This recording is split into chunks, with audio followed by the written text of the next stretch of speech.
to be discussed in the House today is the motion on report of the Select Committee on County Public Investments and Special Funds on its consideration of the audit reports of the water service providers for the year ended 30th June 2019, 30th June 2020, and 30th June 2021.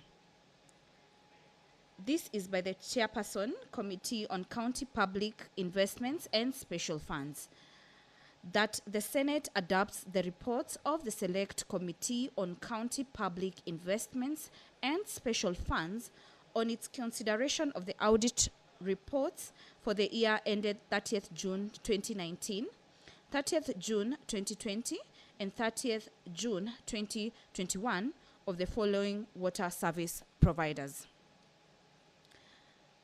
Amatsi Water Service Company Limited in Vihiga County, Bomet Water Company Limited, Bomet County, Company Limited, Kisii, Nyamira Counties, Kisumu Water and Sanitation Company Limited, Kisumu County, Kwale Water and Sewage Company Limited, Kwale County, and Nyeri Water and Sanitation Company Limited, Nyeri County. If you're just joining us, this is a live broadcast of the Parliamentary Broadcasting Corporation in conjunction with KBC. Walking in is the Speaker of the Senate, Honorable Amason Kinge. I'll hand you over for the proceedings. My name is Doris Getonga. Do enjoy your viewing. Good afternoon. Na tuombe. Ewe Mwenyezi Mungu, tukusihi tutazame kwa neema nyingi na baraka sisi watumishi wako ambao umeridhika kutuita kwa nyadhifa za uongozi katika jamhuri hii yetu. Tutakuomba utuajalie tuyatende na kufikiria mambo yote atakayofikishwa mbele yetu kwa njia ya haki na uaminifu, ili kustawisha amani, ufanisi na heri ya nchi yetu na wale ambao haja zao umezikabidhi mikononi mwetu. Amen.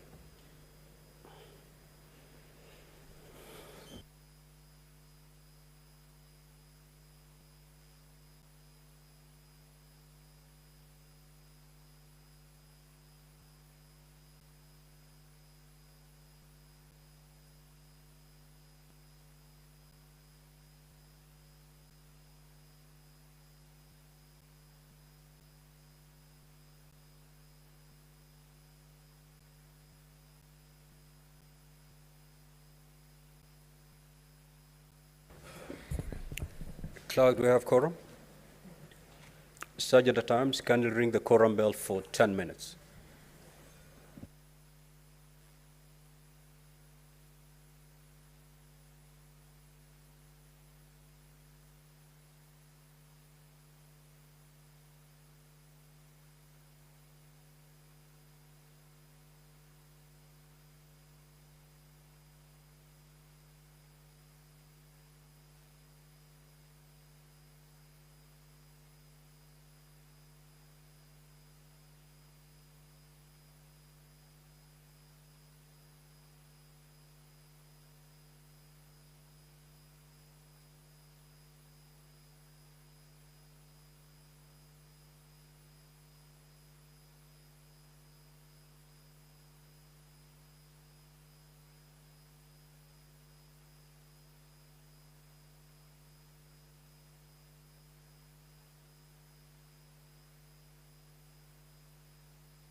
If you're just joining us, this is a live broadcast of the Senate, a collaboration between the Parliamentary Broadcasting Unit and Kenya Broadcasting Corporation. The Speaker has taken the chair, but there is no quorum in the House, and the quorum at commencement of a sitting of the Senate in the standing orders if there is no quorum present when the chair is taken at the time appointed for a sitting of the Senate, the Speaker shall immediately after the prayer order the bell to be rung for 10 minutes. If no quorum is present at the expiration of the 10 minutes, the Speaker may direct that the bell be rung for a further 10 minutes, and if there is still no quorum present, the Speaker shall adjourn the Senate forthwith to the next sitting. As you may be aware, this is the first sitting that the House is having after the short recess. So let's get on to work.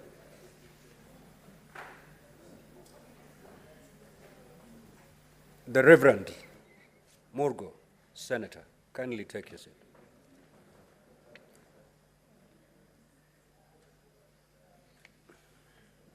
Clerk, you may proceed to call the first order.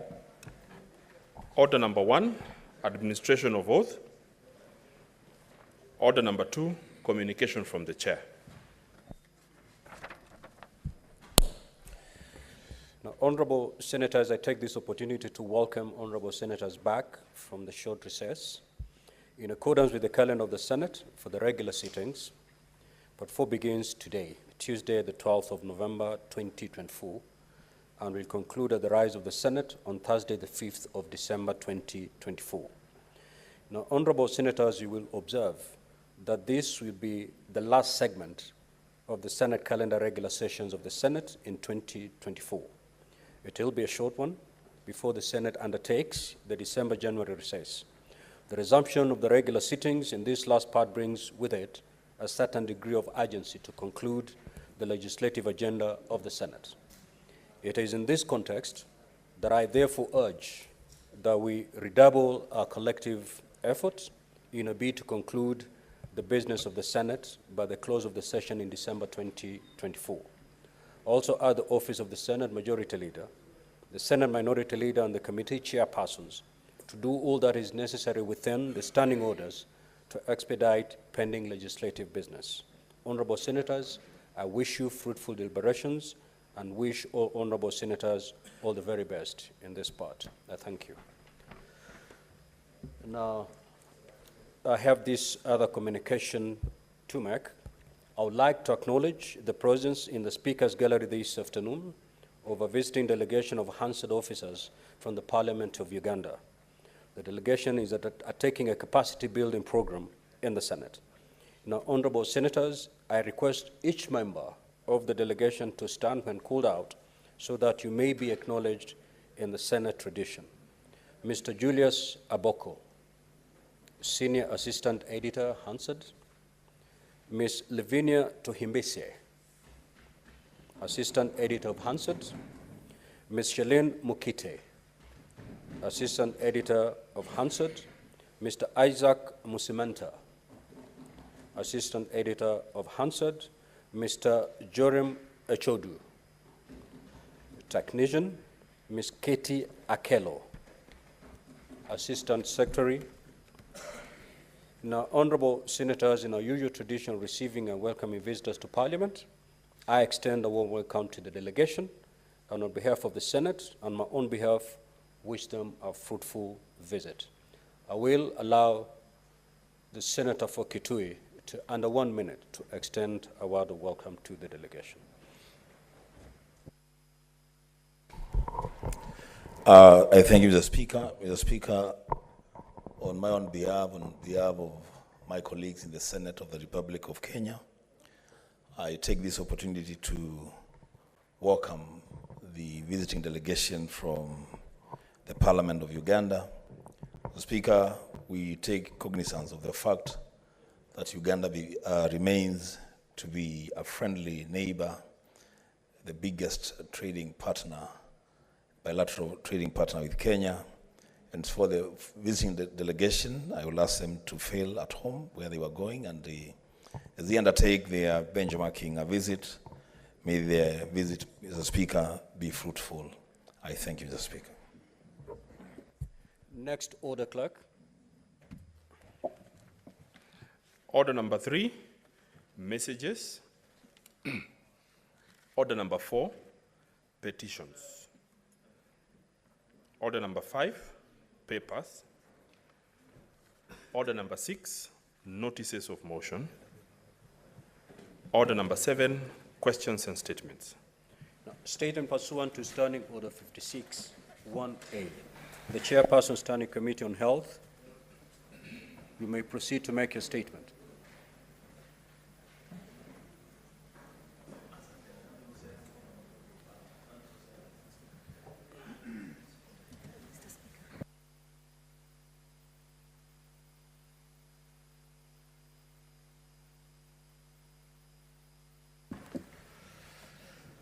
Is there a member of that committee? Senator Newton, you may proceed to present that statement.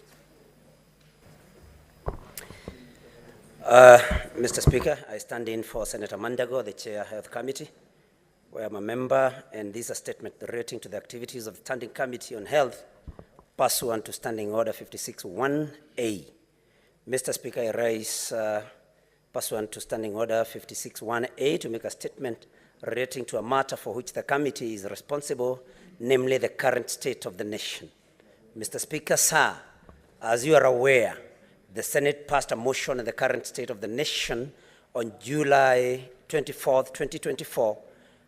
In the resolution, the Senate directed the Committee on Health to urgently engage the relevant stakeholders in order to A, expedite and facilitate public participation in the reenactment of the Social Health Insurance Act, the Digital Health Act, and the Primary Health Care Act in compliance with the judgment of the High Court petition number E473 of 2023, and B, engage with the Cabinet Secretary for Health and the Council of Governors with a view to standardize human resource policy for health workers across all counties.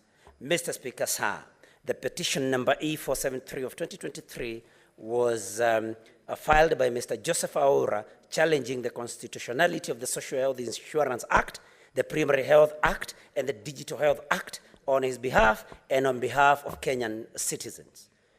The respondents to the petition included the Cabinet Secretary, Minister of Health, the Social Health Authority, the National Assembly, the Senate, Council of Governors, and the Attorney General, amongst others.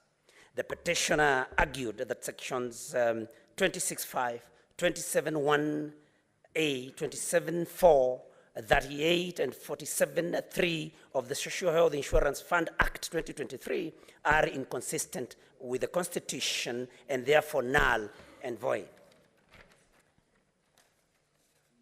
He further argued that in purporting to confer upon unlicensed, unqualified, and arbitrarily appointed community health promoters the critical responsibility of grassroots primary health care across Kenya's counties, the Primary Health Act 2023 sabotages the realization by Kenyans of quality health care pursuant to Article 43(1)A of the Constitution of Kenya.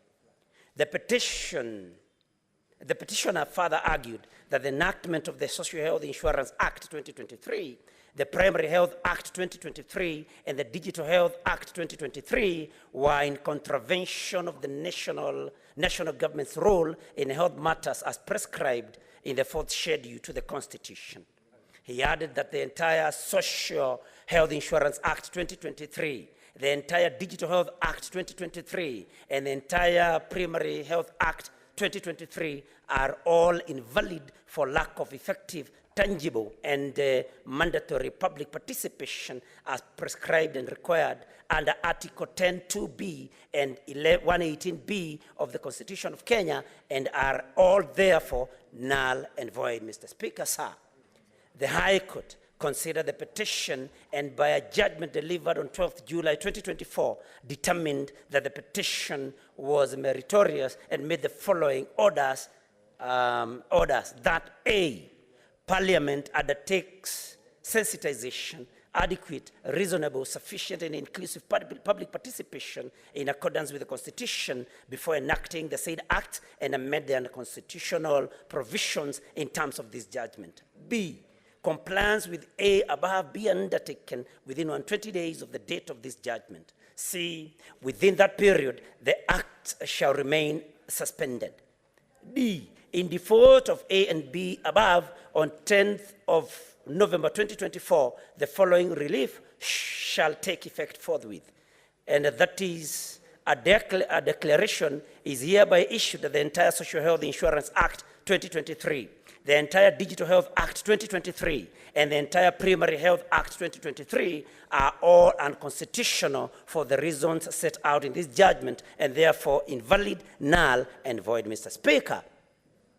The respondent applied for stay of judgment to allow them to file an appeal to the Court of Appeal. The High Court subsequently granted a stay of the decision for a period of 45 days, but held that the stay would not affect the suspension of Section 26.5 and 27.4 of the Social Health Insurance Act in light of the finding that they were unconstitutional. Mr. Speaker, sir, the Cabinet Secretary, Minister of Health, being dissatisfied and aggrieved with the judgment of the High Court, lodged a notice of appeal dated 23rd July 2024, evincing her intention to challenge the decision on appeal. The petitioner, Mr. Joseph Enoch Aura, being satisfied with the substantial judgment, decree and orders of the High Court, urged the Court of Appeal to uphold the said judgment and decree, and being dissatisfied with only a part of the said judgment, cross appealed to the Court of Appeal against A, the determination that Section 26.5 and 27.4 of the Social Health Fund Act were rational limitations of the rights of Kenyans envisaged under Article 24 of the Constitution. B, the suspension of the High Court decision for 120 days and the stay of execution of the High Court decision for 45 days. The Cabinet Secretary, Minister of Health, filed an application dated 26 July 2024 seeking an order for stay of execution and of implementation of the judgment of the High Court pending the hearing and determination of the appeal under the provisions of Rules 1252B of the Court of Appeal Rules. The Cabinet Secretary contended that it is not feasible to enact statutes that are already enacted and that the High Court has adjudged, and a standard of public participation that is not within the contemplation of Articles 10 and 118 of the Constitution. The Cabinet Secretary further argued that the sensitization of the public, which has been decreed to apply prior to public participation, is akin to civil education, which exercise is appropriate in the conduct of a referendum. Mr. Speaker, sir, the Court of Appeal considered the principles upon which it grants stay, whether the intended appeal must, in the first place, be arguable, and demonstration that the appeal will be rendered negatory if stay is not granted. The court further considered the public interest element of whether or not it is in the public interest for the stay to be granted. The Court of Appeal considered that the statutes have been in operation for 9 months, and that to allow the framework under which the health sector is operating to revert to the old framework with the possibility of it returning back to the current framework in the event of the appeal succeeded would put the health sector in a state of flux and uncertainty. The Court of Appeal subsequently granted the stay of judgment of the High Court pending the hearing and determination of the appeal, and directed that the file be immediately placed before the President of the Court for directions as to an urgent hearing. To date, no directions have been issued on the hearing and determination of the appeal. The committee resolved to await the determination of the appeal, as the 3 acts are currently in effect and are being implemented. Mr. Speaker, sir, in regard to the second resolution, the standardization of human resource policy for health workers across all counties, the committee is scheduled to hold a retreat to the Minister of Health, the Council of Governors, and the representatives from the medical practitioners, regulatory bodies, and unions in order to deliberate on the challenges, if any, facing the implementation of this resolution. The committee will prepare its report, which will be tabled in the House for consideration. Honorable Speaker, I thank you. Next order. Order number 8, the Rice Bill, Senate Bills number 19 of 2023, second reading. The Honorable Senator James Mrango. 42.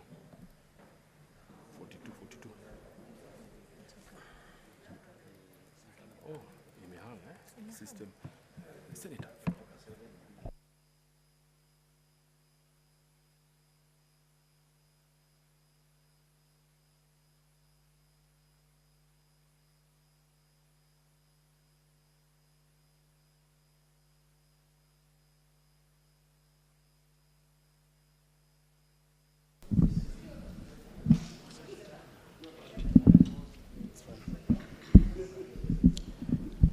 Asante sana Mstahiki Spika. Kulingana na kanuni za kudumu 159(1) za Bunge ya Seneti, naomba kuondoa katika ratiba mswada wa mchele wa mwaka 2023, mswada wa Seneti nambari 19 wa mwaka wa 2023.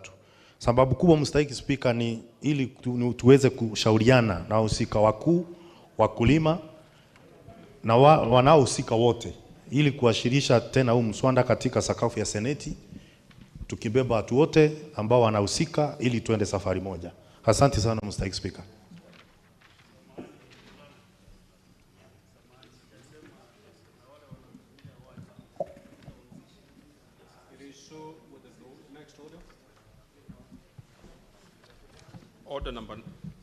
Order number 9, the County Government's Elections Laws Amendment Bill, Senate Bills number 2 of 2024, second reading division. That order is deferred for now. Next order. Order number 10, the County Public Finance Laws Amendment Bill, Senate Bills number 39 of 2023, second reading, resumption of debate. Now, when debate was interrupted, Senator Veronica Minor had the floor, and she had a balance of 14 minutes. She's not in the House, and therefore the floor is open, Honorable Senators. You know, my screen has issues, so clap. Screen speaker. Just to make sure that I can be able to pick Honorable Senators wishing to contribute.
Thank you, Mr. Speaker.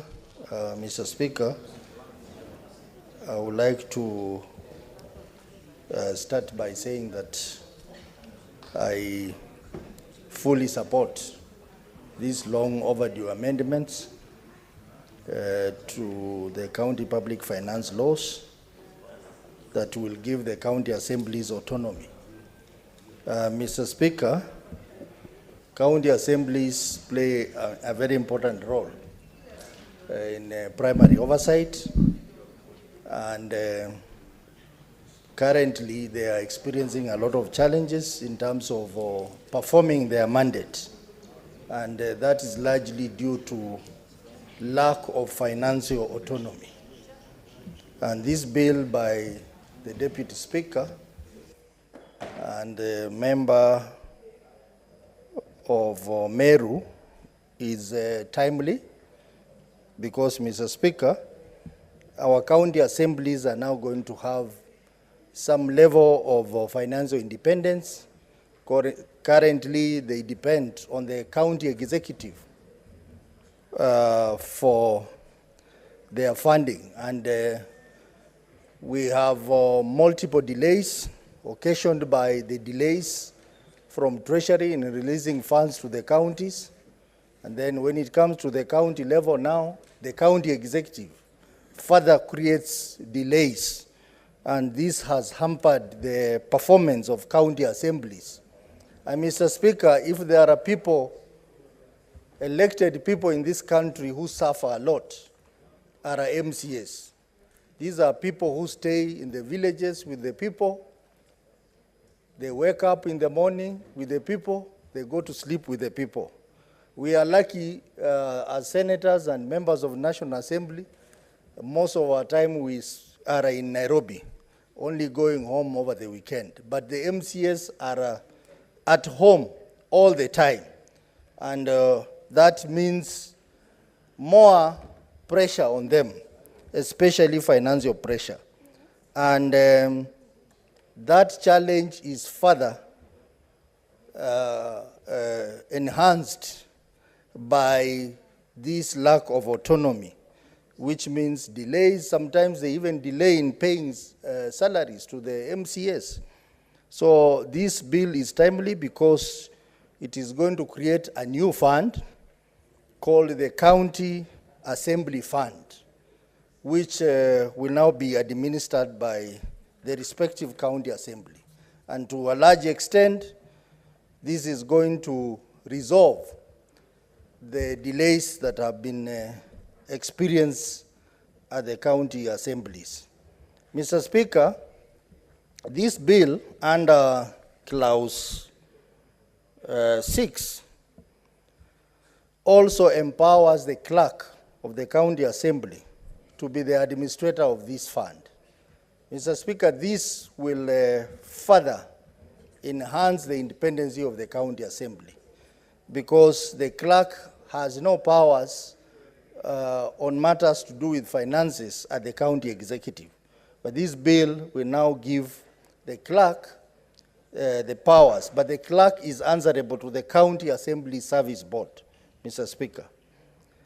Mr. Speaker, subsection 7 of that clause 6 talks about the role of administrator in seeking approvals from the control of budget before withdrawing money from the county assembly's fund under the authority.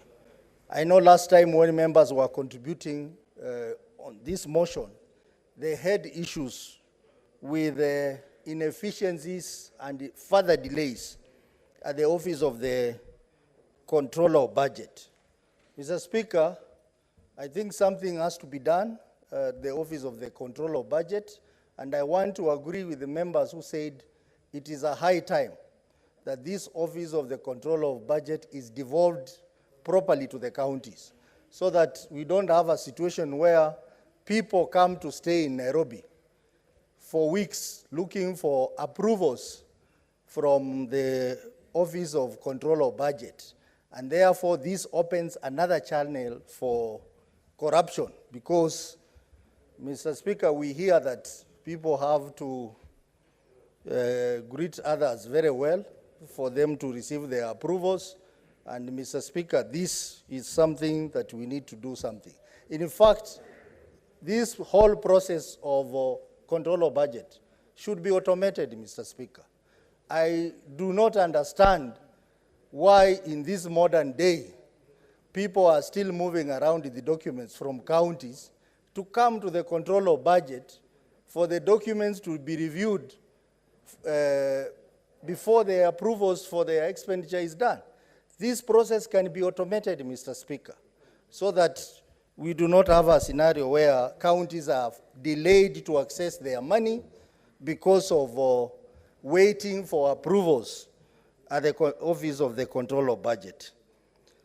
Mr. Speaker, I have also noticed that under subsection 10 of this clause 6, there is a proposal that any unutilized funds, balances in the county assembly fund shall not lapse at the end of the financial year, but shall be retained for the purpose for which it was established. Mr. Speaker, this is very progressive because the current scenario is that when county assemblies are unable to spend the money is swept back to the CRF. But in this case, the funds will be there to be rolled to the next financial year. And this further enhances the financial position of our county assemblies.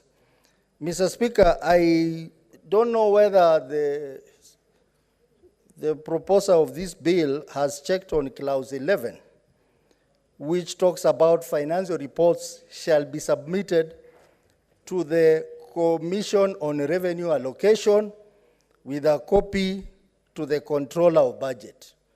I think maybe wanted to refer to the Office of the Auditor General, because I don't see the role of the Commission on Revenue Allocation in this case. Matters of financial reports are handled by the Office of the Auditor General. Maybe the Deputy Speaker, you can look at that. That, to me, seems to be an error. Mr. Speaker, if we go to the issue of disbursement, the issue of disbursement is contained in subsection 109E1, where it says the county treasury shall, at the beginning of every month, and in any event not lesser than 15th day from the commencement of the month, disperse monies to the county assemblies fund for the expenditure of the following months. Mr. Speaker, I had colleagues had an issue with this particular provision. But Mr. Speaker, if you read the PFM Act, this is in line with the requirement of the PFM. Where I have a problem, Mr. Speaker, is the subsection 2 of that clause, which talks about a disbursement schedule prepared by the county treasury and submitted to the county assembly for approval together with the county appropriation bill under section 129(7). Mr. Speaker, I think this is something that needs to be looked at so that we don't bog down county assemblies on matters of disbursement schedule, which, Mr. Speaker, is never adhered to. Even here in this house, we pass this schedule, but no one bothers to follow it.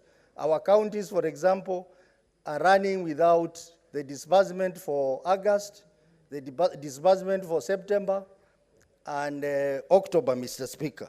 So I think this matter of disbursement, we need to enhance it so that it should be disbursed strictly in compliance with the schedule that has been passed. Otherwise, there will be no need of passing this schedule, Mr. Speaker. Mr. Speaker, clause 7, section 119A, talks about the viewer rights, that the controller budget shall have viewer rights access to all bank accounts maintained by the county executive, the county assembly, and all other county government entities. Mr. Speaker, this is very progressive. How I wish that the same can be done to the PFM Act so that the controller budget does not just approve expenditure, but he or she has access to the expenditures as indicated in the bank accounts. Because, Mr. Speaker, what counties do is that they seek approval, make requisitions, and then once approval has been given, they pay other things. That is what is called diversion of funds, Mr. Speaker. So this particular section, if implemented, it will enhance accountabilities of the monies that has been sent to our county assemblies. But this should also be amended on the PFM Act so that the controller budget has access to the bank accounts of these counties so that he can know how monies are being used, and we will be able to know whether there is any diversion of funds to other things, and which is a common practice in our counties. Mr. Speaker, this bill is very progressive. This bill is long overdue, and I want to thank Deputy Speaker for sponsoring this particular bill. We cannot continue seeing our members of county assemblies suffering, Mr. Speaker. When we go to the village, we see these leaders live in abject poverty, Mr. Speaker, and we are doing nothing about it. But this time, Senate has done something about this. But even as we pass this, Mr. Speaker, yes. What is the point of order, Senator Boni? Mr. Speaker, I was giving my younger brother time to come to his conclusion, but he has raised a very important point. Understanding order number 105, you know that this House has raised the bar for accountability by impeaching the Deputy President. Can you substantiate who are these people at the Office of the Control of Budget who must be given money in order to approve requests? We want to really help Madam Margaret Nyakiango to be in charge of this very important institution. Could you help us, their names? Yes, Mr. Speaker, I think my good friend and my neighbor did not listen to me carefully. I never used the word money. I said greeting. I talked about greetings. Greeting does not necessarily mean money, Mr. Speaker. Greeting can be, I can shake your hand. That does not mean that I've given you money, Mr. Speaker. So, Mr. Speaker, I think... So who are those that must be greeted? I think that's what that is the point of order that is being raised. Mr. Speaker, I did not mean to suggest that there is an exchange of money at that office. Proceed, Senator. Yes, I just meant that, but I understand Dr. Khalwale knows what I mean. So, Mr. Speaker. Yes, the majority leader. Mr. Speaker, sir, I wanted to support Senator Osotsi that he should not agree to be intimidated by the majority whip, because what he's saying is factual. None other than the majority leader in this House has stated that this habit of members of a county executive committee for finance have to travel all the way from as far as Moyale, Tana River, Kericho, Kilifi, to come and meet with officers from the Office of the Controller of Budget, Mr. Speaker, to get their budget approvals, is a practice that this House must bring to an end. The man who is responsible for that practice is none other than this whip, because he sits in the Budget and Finance Committee, Mr. Speaker. Therefore, I expect the whip to be telling Senator Osotsi when they are likely to invite Madam Margaret, so that together with CBK, they can inform the Senate when this very archaic practice will stop. Therefore, Senator Osotsi is right, Mr. Speaker. Proceed to conclude your remarks. Thank you, Majority Leader. You know, Majority Leader has been here for 3 times, so he understands these things. And also Senator Khalwale knows this. But I don't want to dwell much on that.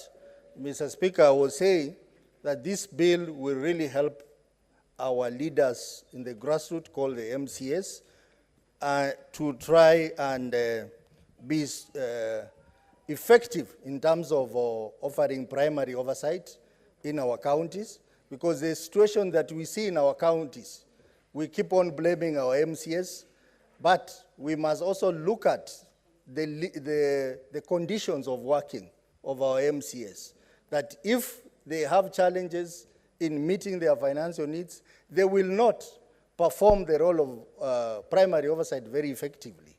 We have even seen in some counties, MCS have become people who just move around with the governor and defending governors. because they have no choice, Mr. Speaker. They will depend on handouts from the governor. But we want a situation where our MCAs are independent of the county executive, and therefore they are able to perform their role very effectively, very independently. And this bill by the Deputy Speaker, Mr. Speaker, guarantees that. The only thing I would ask is, Mr. Speaker, you know, we pass so many bills in this House, but when they go to the National Assembly, they stay there without being acted on, and eventually they lapse. I hope the members of the National Assembly are listening to us, and they also are sympathetic to the situation of our MCAs, and they will be able to pass this bill in record time so that it becomes an act of parliament, and we will solve this long-standing problem affecting our very important leaders at the grassroots, the MCAs. Mr. Speaker, I support. Senator Kathuri.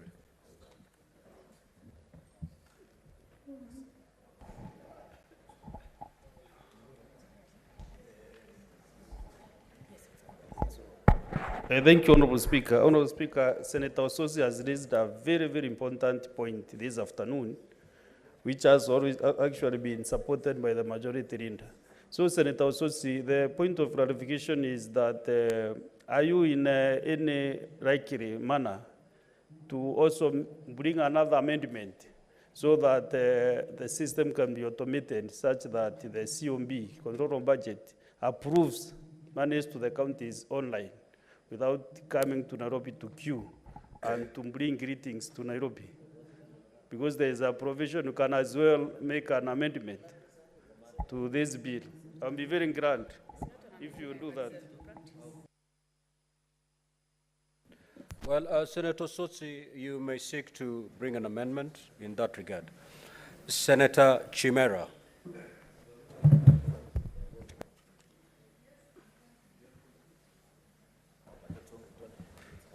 Asante Bwana Spika kwa fursa hii. Kwanza niseme mimi naunga mkono mswada huu. Kama kuna mswada katika muhula wangu nimekaa katika bunge hili Bwana Spika, ambao ni wa muhimu sana na unafaa kupewa kipaumbele Bwana Spika, ni mswada huu ambao umeletwa hapa bungeni na naibu spika Mheshimiwa Senator Kadhuri kutoka kaunti ya Meru Bwana Spika.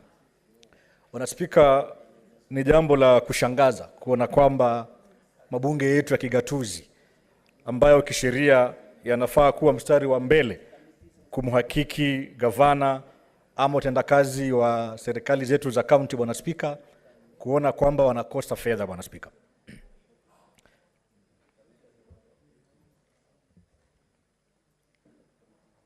Bwana Spika,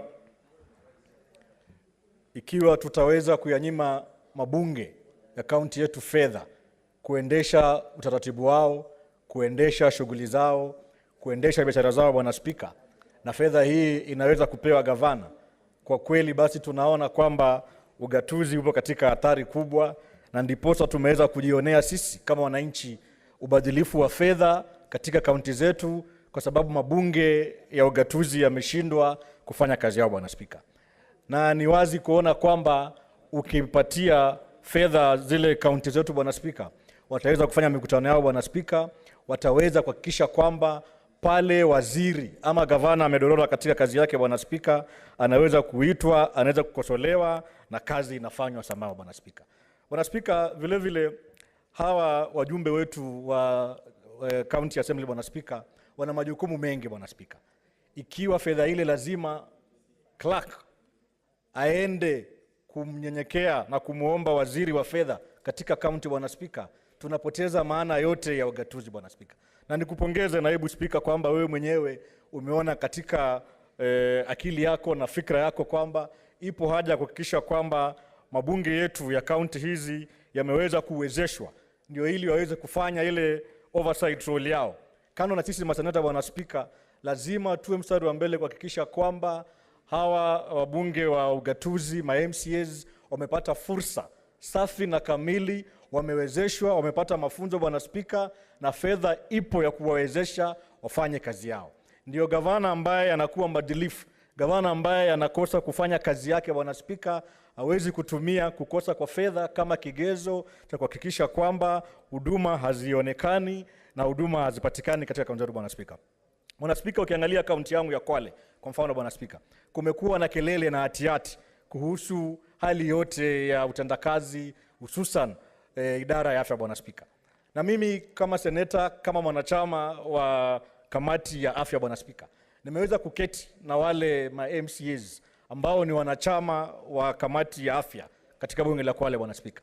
Wakanieleza wao tatizo lao kubwa zaidi ambalo linawasibu, Bwana Spika, ni kwamba hawana hata fedha ya kuweza kufanya kikao na waziri wao, Bwana Spika. Hawawezi kufanya mkutano na kuhakiki uendeshaji wa hali ya afya katika kaunti yetu, Bwana Spika.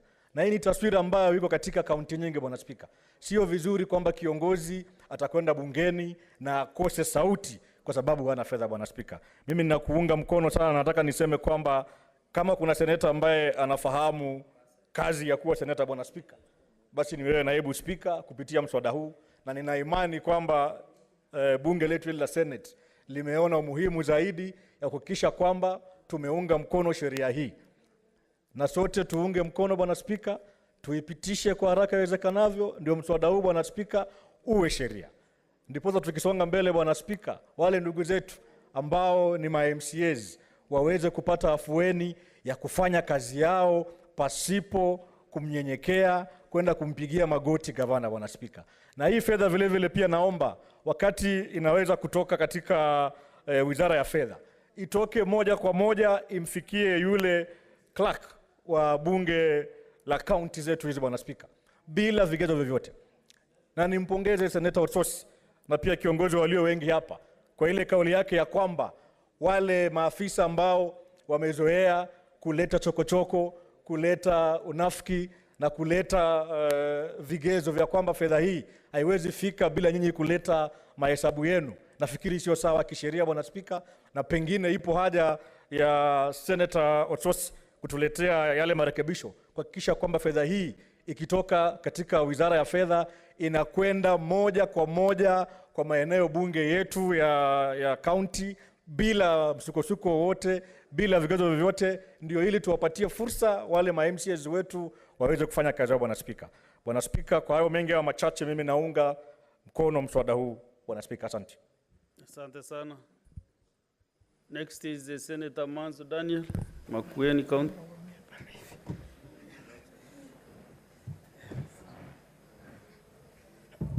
Thank you, Mr. Speaker, for giving me an opportunity to contribute to this very important law.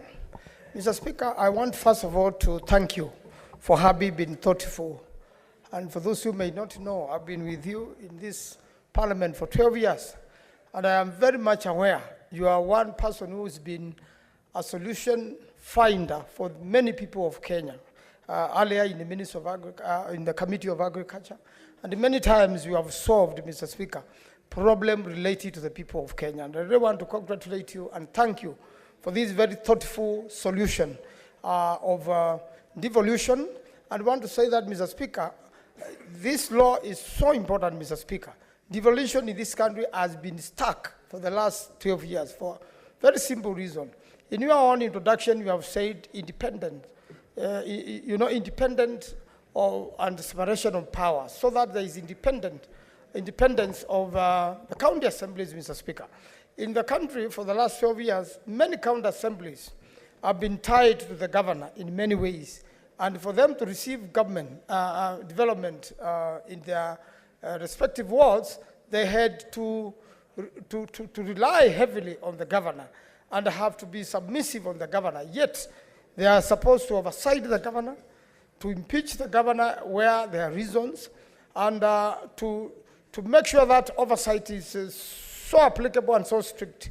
And that would not have happened without the independence of the assemblies. Mr. Speaker, for many counties, before the assembly makes any move, they have to look for the governor or the systems of the governor to get their monies released. And Mr. Speaker, there has been delay. But with this law, Mr. Speaker, the county assemblies will be independent. They will monitor their own budget. They will make their own plans. And they will oversight the governors very well. Mr. Speaker, a lot of MCAs in the country have been reduced to beggars. They are with the people on ground. Most of them spend their nights at the village. Very early in the morning, every emergency at night, it has to go to the MCA, and the MCA then has to contact the senator.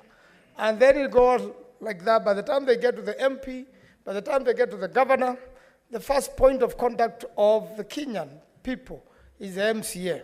And therefore, senators have been very supportive to MCAs so far. I personally have been supportive to the MCAs of Makueni, and now I'm very supportive to this law because I know it will free the MCAs from bondage, and it will make the MCA more effective, and to make the MCA more strengthened, more powerful, and able to deliver services to the people. Therefore, this is a law which is like revolution. It is going to change. Devolution is going to make it better. I believe everybody in this house will support it, and when it goes to the National Assembly, myself and you, we have a lot of contacts there. We are familiar with how the place works. This is a law we want to go express so that as soon as possible, it is put into practice and the assemblies are empowered. Now, the clerk of the county assembly is a very crucial person in this law. Most clerks are very well trained, they are qualified, they have the experience, and they are able to be, you know, the people who will make sure that this money is spent well. They are going to be the accounting officers of this money.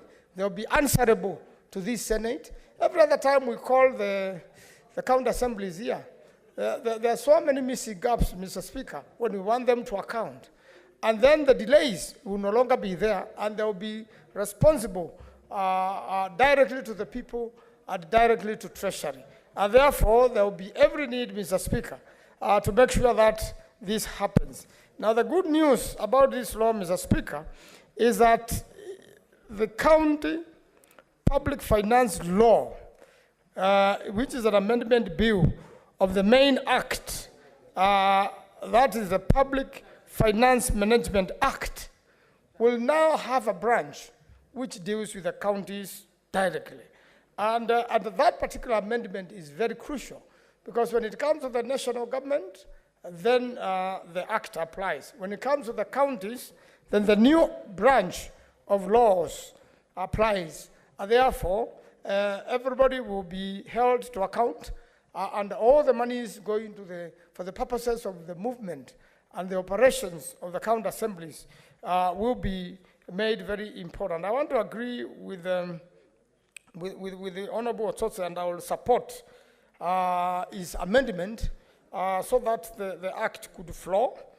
And then, if you look at 109B, the administrative expenses as may be incurred by the fund makes this act, under this act is under any other law and for any other purpose provided in the Constitution or any other written law. Meaning this act is not independent of other laws. It is subject to the Constitution. It is subject to operation of, cooperation of statutes, other acts of parliament, which will work together with this to make it stronger. So it is not in conflict of any other written law. It is in consonance with it. And at times that becomes a point of litigation when there are parallel laws applying on one thing. But this is so specific, carefully thought, and solving a problem which has been bedeviling the counties for some time. And therefore, Mr. Speaker, if you look generally at all those provisions, and even Section 136 of the Public Finance Amendment Act, which is now being amended by deleting subsection 2 and substituting, thereof with the conclusion of this act, that if at the end of the financial year, a county government entity is holding appropriated money that was withdrawn from the county exchequer account or at the county assembly fund account, but has not been spent, it shall apply, it shall continue to be used, and again, it means that money will not be returned. Let me not read all of it. The monies will not be returned to the treasury, as has been the problem and during closure of financial year. So it means from the closure of financial year, activities will run of the county assembly June, July, August, up to about September when the new financial year begins. So it means the activities of the county assembly and the activities of the county government will not stall, and oversight will not go unchecked for some days, Mr. Speaker.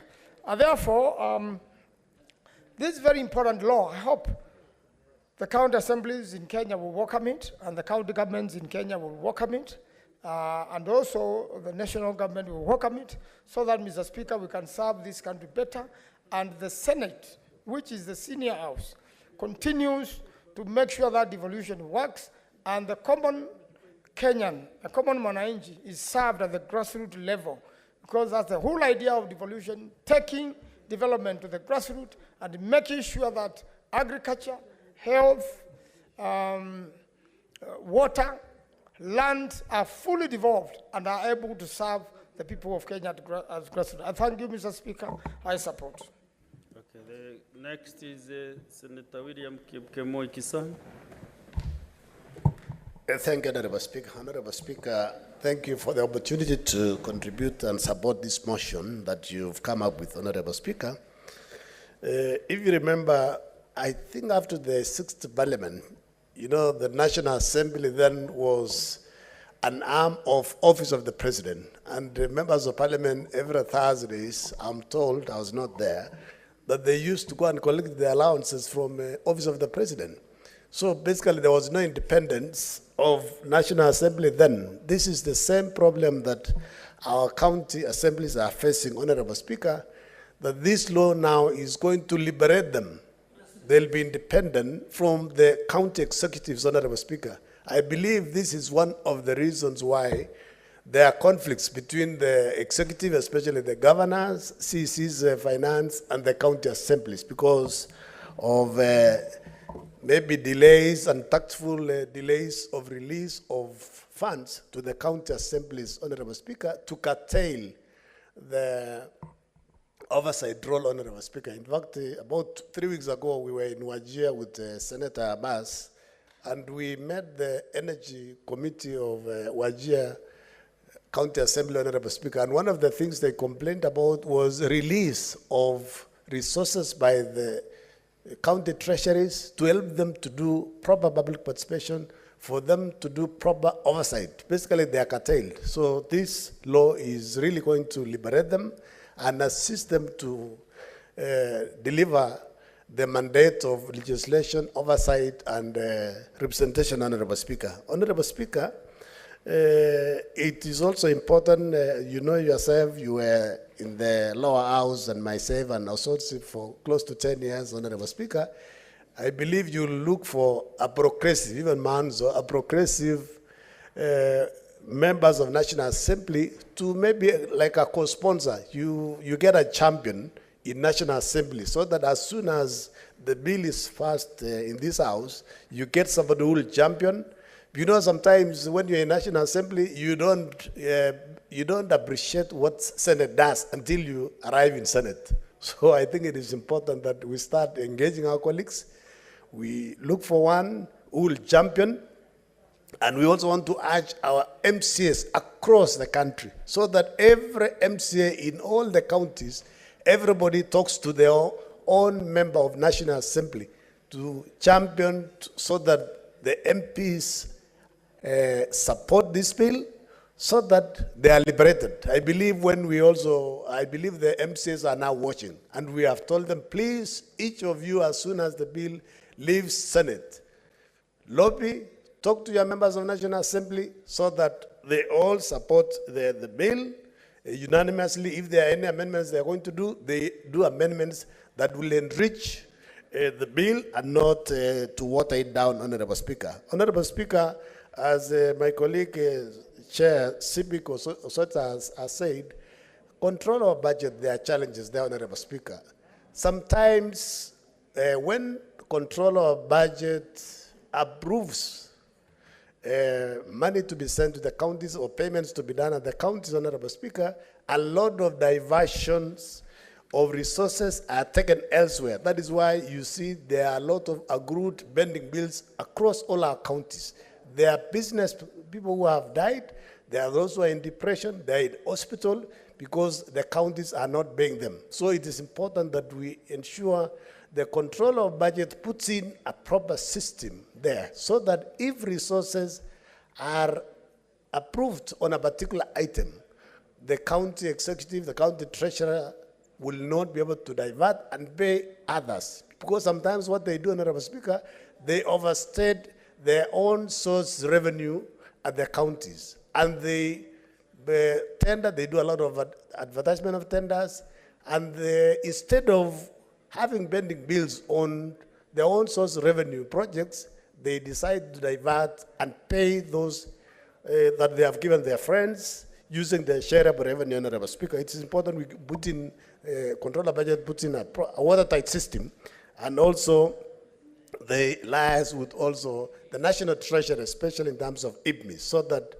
anything that they have already, it's been approved in IPMIS, is not diverted, Honorable Speaker. Honorable Speaker, clause 109C, especially 109C or 109B, Honorable Speaker, this one, at the end of the financial year, where resources, if there is still money in the account, Honorable Speaker, it is important that, I mean, already we are going on accrual accounting. So basically it means when come 30th of June of every financial year, the money is rolled over to the next financial year, and the county assemblies, basically what they do is to rebudget the resources that will have remained as a balance in the particular accounts, Honorable Speaker, so that they can now, it becomes, they don't have to lose back and send money to CRF, Honorable Speaker. Honorable Speaker, which is also very important in this bill, is where you have said they need to open the fund account at Central Bank. In the recent past, especially the governors,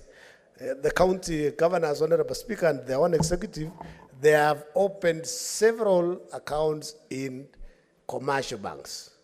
And the law is very clear, BFM Act is very clear that all county accounts must be opened at Central Bank, Honorable Speaker, and it's good to remind them by putting it in law. Thank you, Honorable Speaker. This is a very progressive law. It will liberate our MCAs, and our MCAs now will be able to do their jobs, to do their work properly without going to beg at the governor's office, and we will, I hope this will also reduce the impeachment of the governors, Honorable Speaker, because now everybody will be independent and do their own jobs, because this is a source of conflict. Thank you, Honorable Speaker. I support.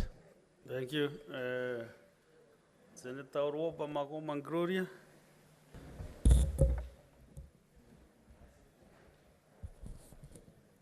Thank you, Mr. Speaker.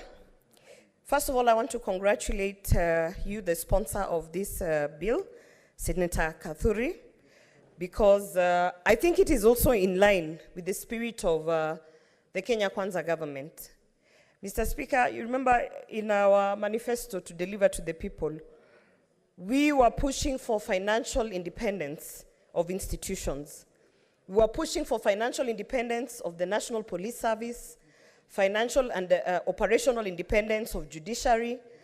And in that same spirit, Mr. Speaker, when I read through this bill, I can see that we are also pushing for the financial independence of the county assemblies, which, when you think about it, is the independence of devolved functions, Mr. Speaker. I do not want to belabor the point where you have members of county assemblies who are supposed to oversight the county government, but the county government is running their payroll. So there's always a fear of being victimized. There's always a fear of being at the beckoning call of the county government, Mr. Speaker. And that is the first win for the members of the county assembly, that they can at least do their jobs knowing that they still have a salary, that they are not going to be punished for playing the oversight role, and they're going to make sure that, you know, they keep the county governments, the governors, accountable for the funds that they have, Mr. Speaker. Mr. Speaker, it is in that same spirit, when you look at what the Kenya Kwanza government did, in the first month as we took office, Mr. Speaker, when we were saying that separation of powers, which is very important when you look at what we are trying to legislate, separation of powers of these institutions. Remember, there was a time we even had a Chief Justice who had to beg for finances that were being controlled from the executive in order for the judicial services to be independent, Mr. Speaker.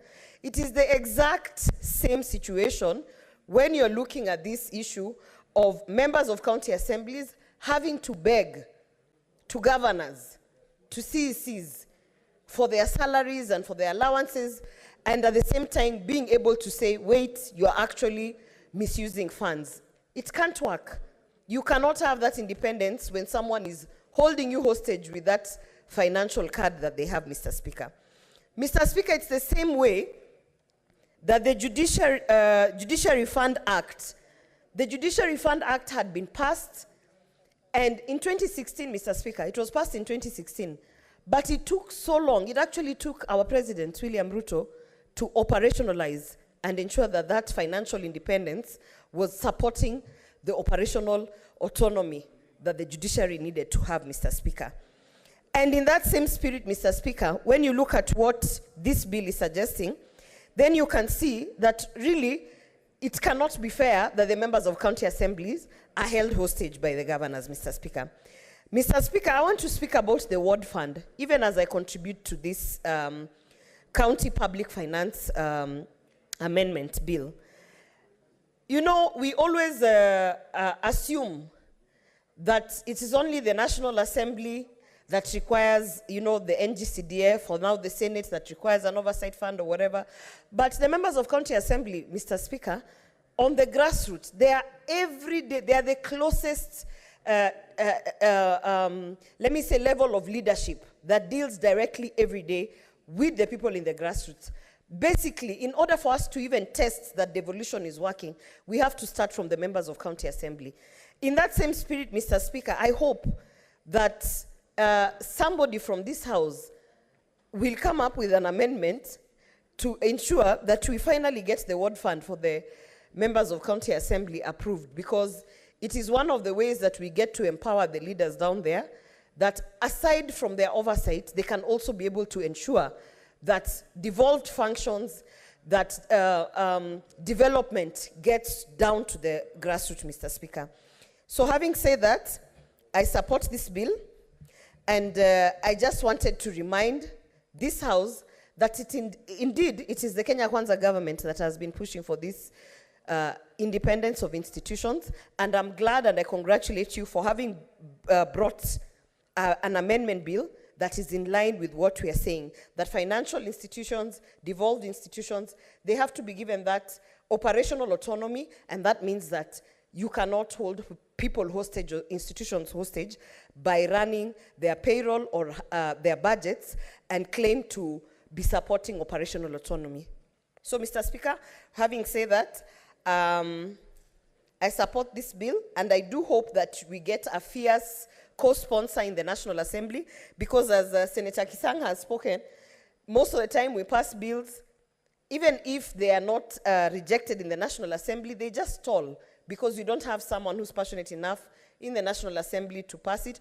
Or sometimes we pass bills here, they go to the National Assembly, they have a different view and maybe they drop it. We go to mediation committees which take forever. So, Mr. Speaker, I hope that both houses can actually see that this is a bill that needs the support 100% from both houses, so that our county assemblies can be held accountable and our MCAs may be able to perform their functions without fear and without having to bend over backwards to please the same people and institutions that they are oversighting. Thank you, Mr. Speaker.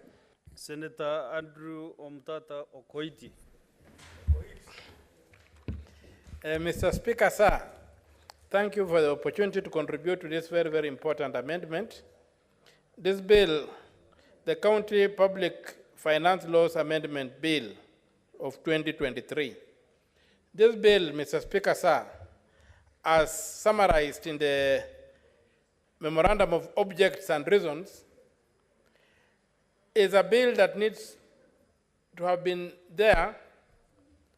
Is a bill that need not have been there, because this shows that when the National Assembly was enacting the Public Finance Management Act and other laws that govern county governments, it paid scant attention to the issues of how the county governments have to be operating. The county government right now is micromanaged.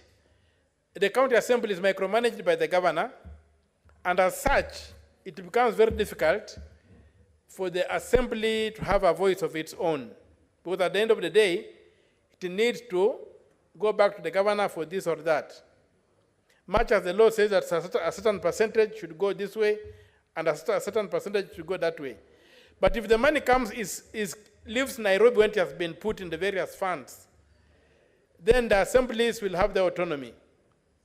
The Public Finance Management Act is one act that needs serious attention by this House. A lot of issues in that act are against devolution. And this particular House needs to pay attention to that act and to also make sure that all amendments that were made to that act after 2013, because the act was made when the National Assembly was the only chamber of parliament. After that, the Senate came into being, and then mischief began playing its part. And many amendments were made without coming to this House, including amendments such as the one that allow proceeds of foreign loans to be kept in foreign accounts, contrary to Article 206 of the Constitution, were made. You have got something that's happening now whereby a lot of money is being stolen through procurement. They call it specially permitted procurement procedure. The specially permitted procurement procedure that is being used to initiate a lot of procurements that are not proper was initiated through a Finance Act of 2017, which never came to this House, and is wreaking havoc.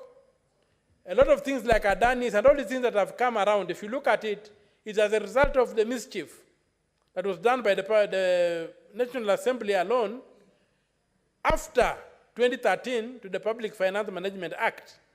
They introduced a lot of changes. So this particular intervention that you are looking at the Public Finance Management Act to try and ferret out the issues that keep counties dysfunctional is very, very important. And I congratulate the Deputy Speaker for having the presence of mind to come up with this bill so that we can begin the journey to ensuring that we have got counties that from design are meant to work. You know, when you look at this particular section of the Act, it's like, Mr. Speaker, sir, I come to your home, I'm from a village, right deep in the village somewhere. I want to answer the call of nature. It's raining, and you tell me, I say, how can I get an umbrella? You say, no, here we don't have to go out there. You can answer the call of nature within the house. We have got a self-contained house. Then I go and I'm able to utilize it. Then when I finish, I say, Mr. Speaker, sir, when I go to my village, I'm also going to set up a similar house. And I'll put a toilet in that house. But to make sure that all villagers know that I have a toilet in my house, I'm going to put the toilet in the living room. I mess up with the design.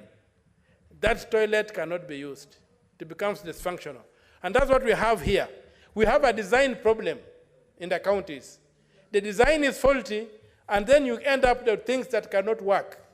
So we must come back, and this to me is an opening shot, where we need to visit all the legislation that govern counties and see to it that we get the design right so that we can, in the proper way, be able to set up something that can function before we test it. What we have in the counties now, right now, in many cases, cannot function because the design is wrong. The design of having money leave Nairobi into the kitty of the governor, then from there the county is served, is not acceptable. We must get the design right, and for me, Mr. Speaker, sir, I really congratulate you for this, because here you fix a problem. You get the design right. And once the design is right, things will flow. When the design is wrong, however hard you try, you never succeed. That's why we say the egg, the way it is designed, it can lift a chicken with a curve, but the other side, it cannot lift the weight of a chicken. So let us get the design right. Let us work on this. And I pray that the National Assembly will see the value we have seen in this thing to make sure that we create two autonomous institutions at the county level, whereby the assembly is independent, the executive is independent, then the question of oversight can become possible. Otherwise, it's like asking your children to oversight their father in his compound. They cannot. The governor remains the big man, the governor remains the boss, and he cannot be oversighted by these people. So I really pray that we will get a way of getting it through the National Assembly.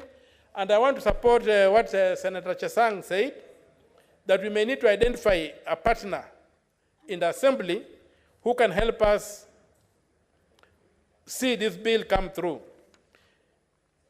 As I conclude, I want to say that it's also important to note that primary oversight is a function of the county assembly.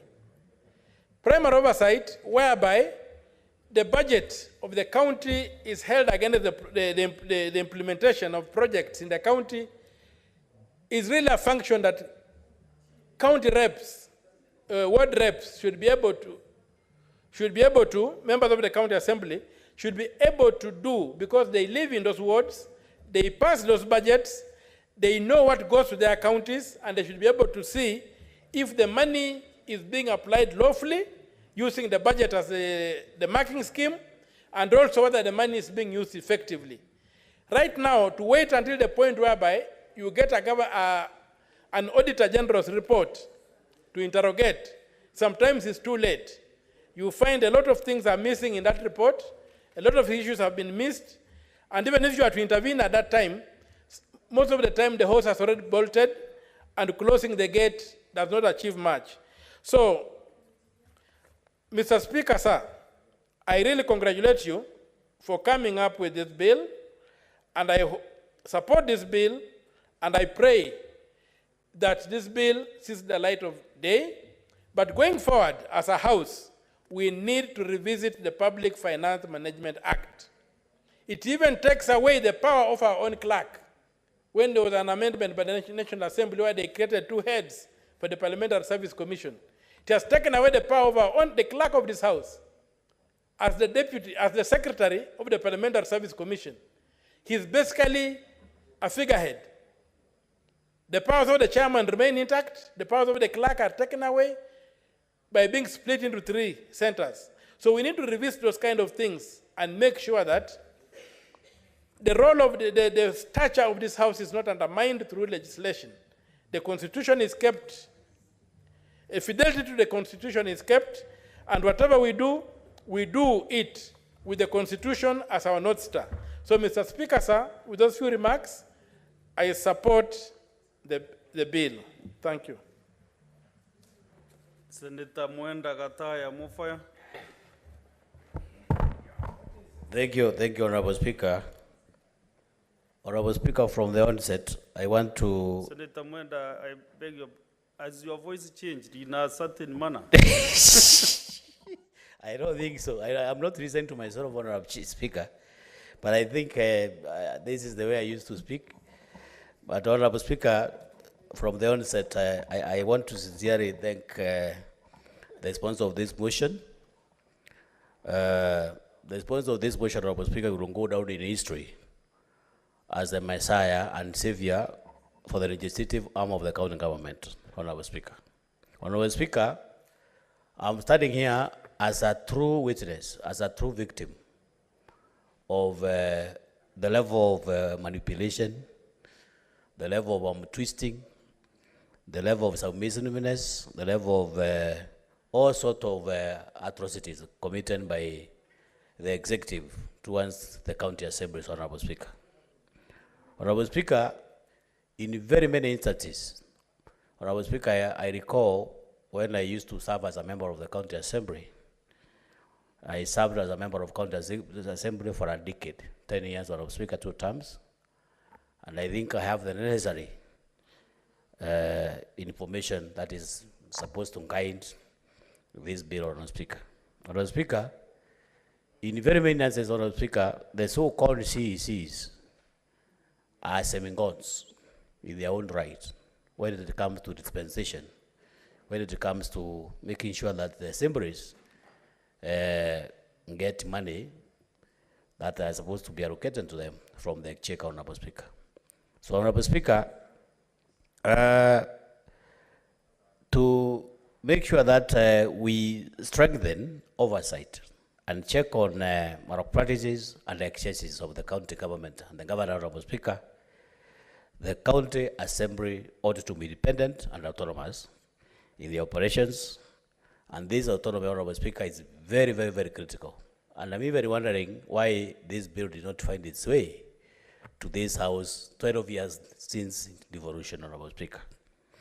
Because, Honorable Speaker, we cannot be talking about oversight in the effectiveness of the county assembly, the effectiveness of the county government, without strengthening the very arm of the oversight, Honorable Speaker, which is the legislative arm of the county assembly, Honorable Speaker. You know, Honorable Speaker, it is common knowledge, Honorable Speaker, that you cannot oversight effectively somebody who is feeding you at will. So, Honorable Speaker, you know, most of the governors, Honorable Speaker, even some of the kind of the impeachment motions that we have seen before this House, it's generated from the defiant members of the county assembly who have decided to make sure that they oversight those governors. In quite a number of county assemblies, Honorable Speaker, most of the county assemblies are very submissive. They are subdued. They are coerced into singing the song of the relevant governor, Honorable Speaker. So, Honorable Speaker, you notice that if you look at the if you look at the National Assembly, if you look at the Senate, the county assemblies are just a replica of the National Assembly. There's just a replica of the Senate, which draws its monies from the Exchequer Directory. So, Honorable Speaker, by having this county assembly fund, Honorable Speaker, it is one way of making sure that we guarantee autonomy and strengthen devolution, Honorable Speaker. And I'm happy, Honorable Speaker, because I've been able to go through this bill, which is very broad. It has captured quite a number of aspects where the bill dictates that the clerk of the county assembly shall be the administrator of the county assembly fund, who is in this current form, Honorable Speaker, is the accounting officer. So, Honorable Speaker, the administrator of our county assembly fund shall ensure that the earnings and accrues of the fund are retained in the fund and spent only for the purposes for which the fund is intended. So, Honorable Speaker, the bill has created, it has a lot of safeguards. There's a lot of protection. I think the whole exercise, Honorable Speaker, which is contained in this bill is to make sure that there is some serious element of accountability so that we don't have to have those county assemblies also go overboard, Honorable Speaker. So it's a very noble idea, Honorable Speaker, and I want to sincerely thank you because you are the sponsor of this motion, and I'm happy that county assemblies across the country, including Meru, where you come from, including Tharaka-Nithi, and all other county assemblies, Honorable Speaker, will write your name in history as the person who has really created some elements of autonomy and independence to make sure that that legislative arm of the county government is strengthened. So, Honorable Speaker, this is Senator Mwenda Gataya from Tharaka-Nithi who strongly supports this arrangement, Honorable Speaker. I thank you. Thank you, Senator Mwenda. Next is Senator Mwinyihaji Mohamed Faki. Asante Mheshimiwa Spika pia kwa kunipa fursa hii kuchangia msaada wa marekebisho wa sheria ya fedha mwaka 2023. Mheshimiwa Spika, kwanza mimi pia nijiunge na maseneta wenzangu kukupongeza kwa mswada huu, kwa sababu umekuja kujaribu kuwapa uhuru mabaraza ya kaunti zetu ambayo yako kwenye minyororo ya magavana katika kaunti zote 47. Mheshimiwa Spika, wakati tunajadili mswada huu, nichukue fursa hii pia kutoa rambirambi zangu kwa mwenda zake Olo Waringo, ambaye yeye ndiye alileta ule mswada wa kuidhibiti bunge, yani Parliamentary Service Commission, kwa mara ya kwanza, na yeye ndiye alikuwa ni mwenyekiti wa kwanza wa tume ya bunge. Na hiyo ndio imeweza kuipa bunge ule uhuru ambayo hivi sasa sisi kama maseneta na wabunge wanaweza kufurahia kwa sababu ya kazi ambayo alifanya mwenda zake Olo Waringo. Mheshimiwa Spika, tukija katika mswada huu ni kuwa mswada unajaribu kutoa fursa ya mabunge ya kaunti kuwa na mfuko wake kando, yani kuwa na hazina yake kivyake, ili hazina ile iwe inadhibitiwa na bunge la kaunti. Mheshimiwa Spika, kwa sasa fedha za county assembly ama mabunge ya county zinapitia kwa mfuko wa executive ya county, yani unapitia kwa ile hazina kuu ya county, ambapo mwenye kusema pale ni gavana, mwenye kusema pale ni waziri wa fedha wa county. Kwa hivyo mswada huu, Mheshimiwa Spika, utawapa fursa wabunge wa county assembly kuhakikisha kwamba wanafanya mambo yao kwa uhuru. Mheshimiwa Spika, mara nyingi wakitaka kusafiri ni lazima wasubiri pesa zitoke kwenye hazina kuu. Wakitaka kufanya miradi yao vile vile wanasubiri wapate pesa kutoka kwa hazina kuu. Na hiyo Mheshimiwa Spika, inachangia pakubwa mara nyingi wao kufungia macho yale madhambi ambayo yanafanywa na executive katika kaunti hizi. Mheshimiwa Spika, tukiangalia kaunti nyingi, malalamiko ni kwamba mabunge yetu ya kaunti hayafanyi kazi yao kikamilifu, na hii imesababishwa na ule uoga walionao kwamba iwapo wataweza kufanya kazi yao kikamilifu, basi magavana na wale wengine wengi watakuwa katika shida kubwa ya utekelezaji ya ile miradi ambayo inafanyika katika kaunti hizo. Mheshimiwa Spika, jambo la jingine nilikuwa nataka kugusia ni kwa sasa, japokuwa kuna uwiano ambao unaendelea, yani mediation inaendelea kati ya bunge hili na bunge la kitaifa kwa masuala ya ugavi wa fedha.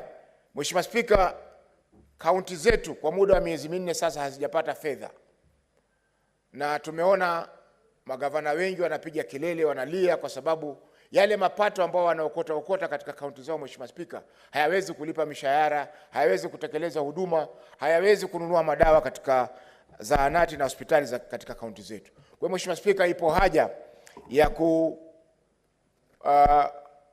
kuiambia serikali kwamba watumie kile kipengee cha sheria ambacho kinasema kwamba wanaweza kupeleka 50% ya zile pesa walipeleka mwaka jana.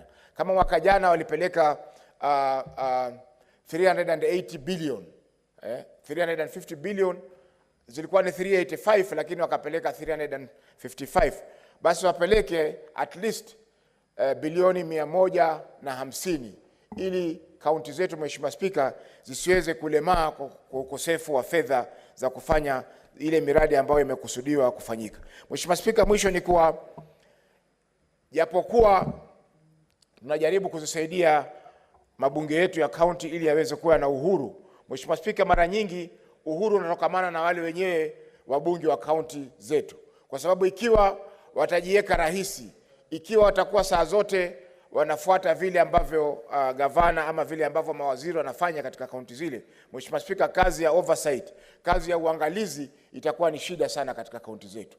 Mara nyingi Mheshimiwa Spika, unyonge uko kwa wale wabunge wa kaunti wenyewe, si kwamba sheria haiwalini. Mheshimiwa Spika, tukiangalia kazi kubwa wanaofanya kama kupitisha bajeti, hawawezi kulazimishwa kupitisha bajeti katika mabunge yao, Mheshimiwa Spika. Lakini mara nyingi huwa wana utepetevu na ukosefu wa uhuru ambao inawafanya wao kuweza kukubali yale ambayo yanafanyika bila ya kutoa nafasi ya kuweza kuhakikisha kwamba wanaangalia maslahi ya umma, wanaangalia maslahi ya wananchi katika kaunti zao. Mheshimiwa Spika, naunga mkono mswada huu. Asante. Asante. Senator Boni Kalwale, Majority Whip. Thank you, Mr. Speaker. Mr. Speaker, sir, without looking like I'm repeating what my colleagues have said, you really deserve to be congratulated for this industry. And I will tell you why in the next 5 minutes. Mr. Speaker, there lived a man in this country, and today he's lying dead. Peter Castro Oloaringo.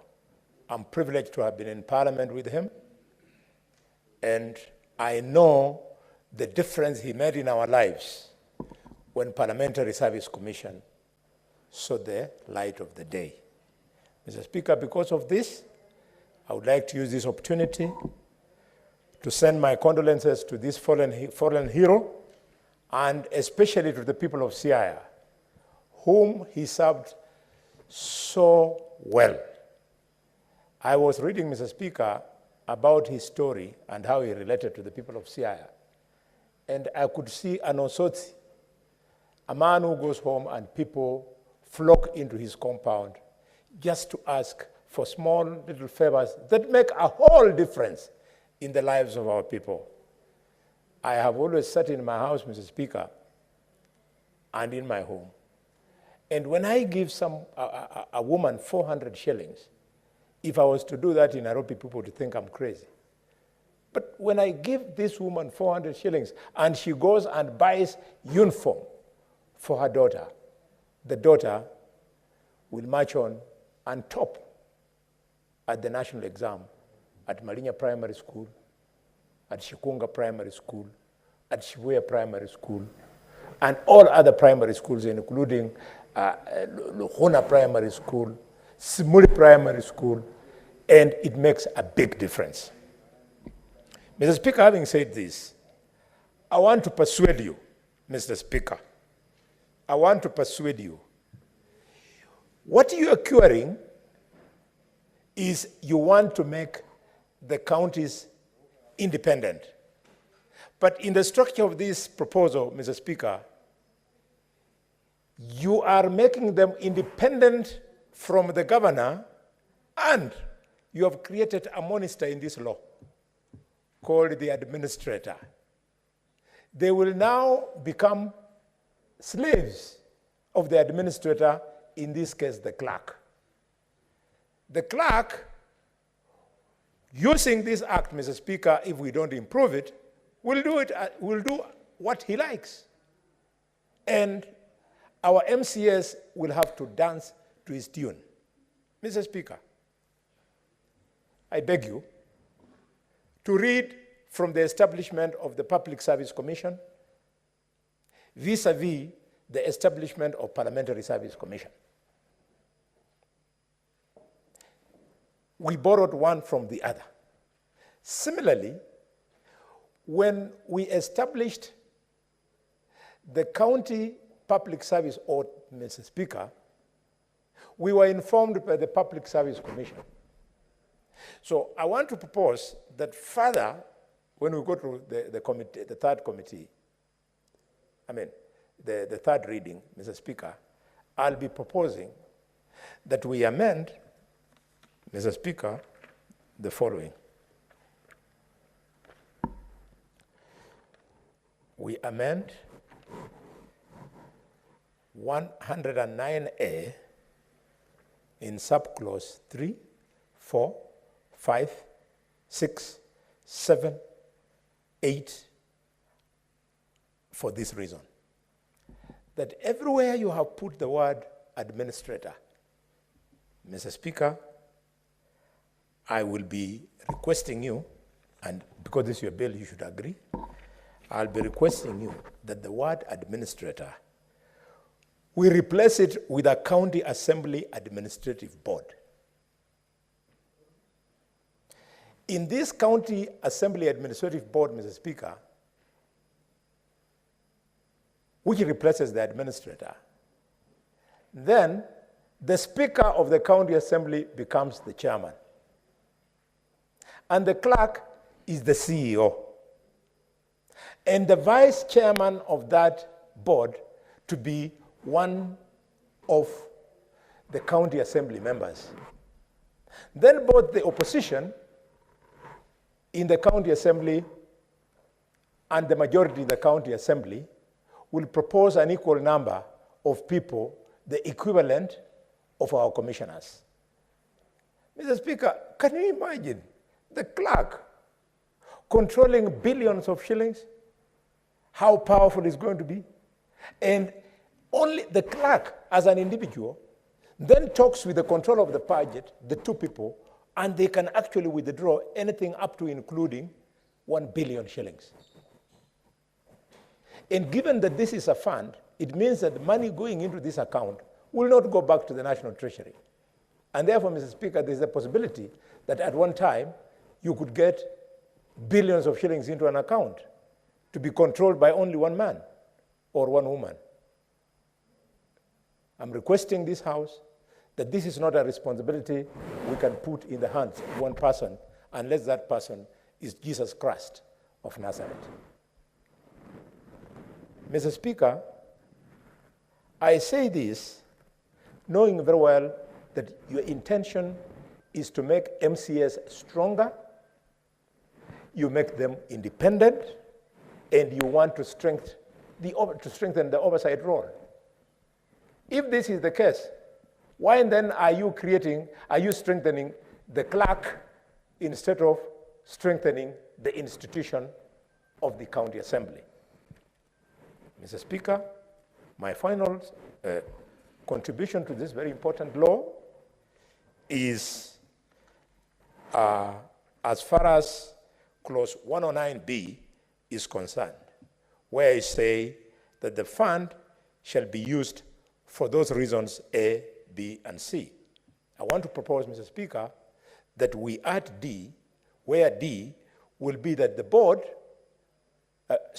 fund will also underwrite development in counties.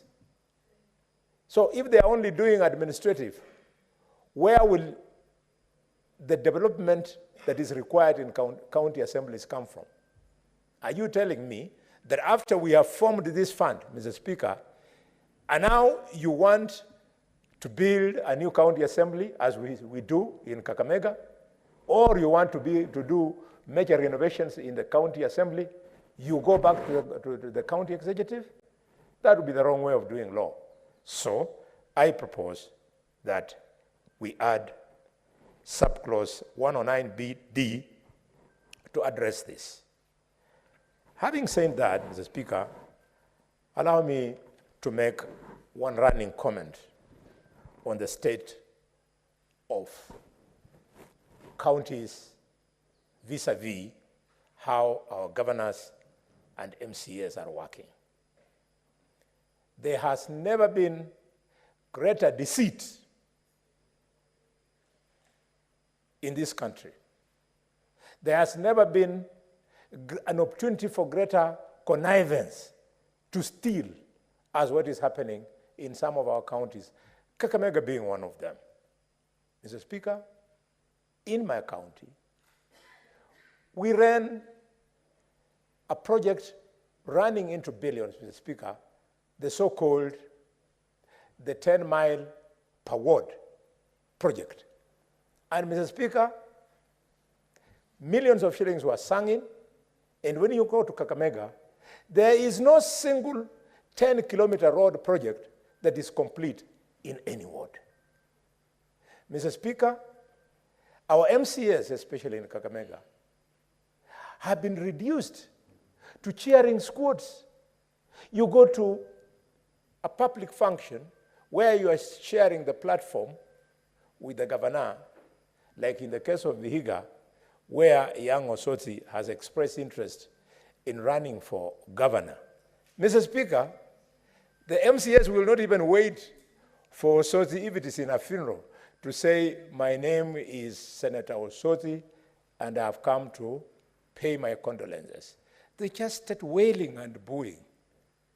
And because, like in Kakamega, some of the MCAs who are really vulnerable to this kind of are our nominated ones. So you see that they are actually hysterical. So I got one, if I mention her name, I'll be put to task, and ask her, why are you doing this? And she told me, my brother, things are so difficult that I was given 3,000 shillings. So for 3,000 shillings, an elected, especially an elected leader, screams herself hoarse just to earn that 3,000 shillings. I will do this for Mama Imbosa in Kakamega. Mr. Speaker. You want to be informed by Senator Beatrice Ogora? Beatrice is always very informative. I welcome. Thank you, Honorable Speaker.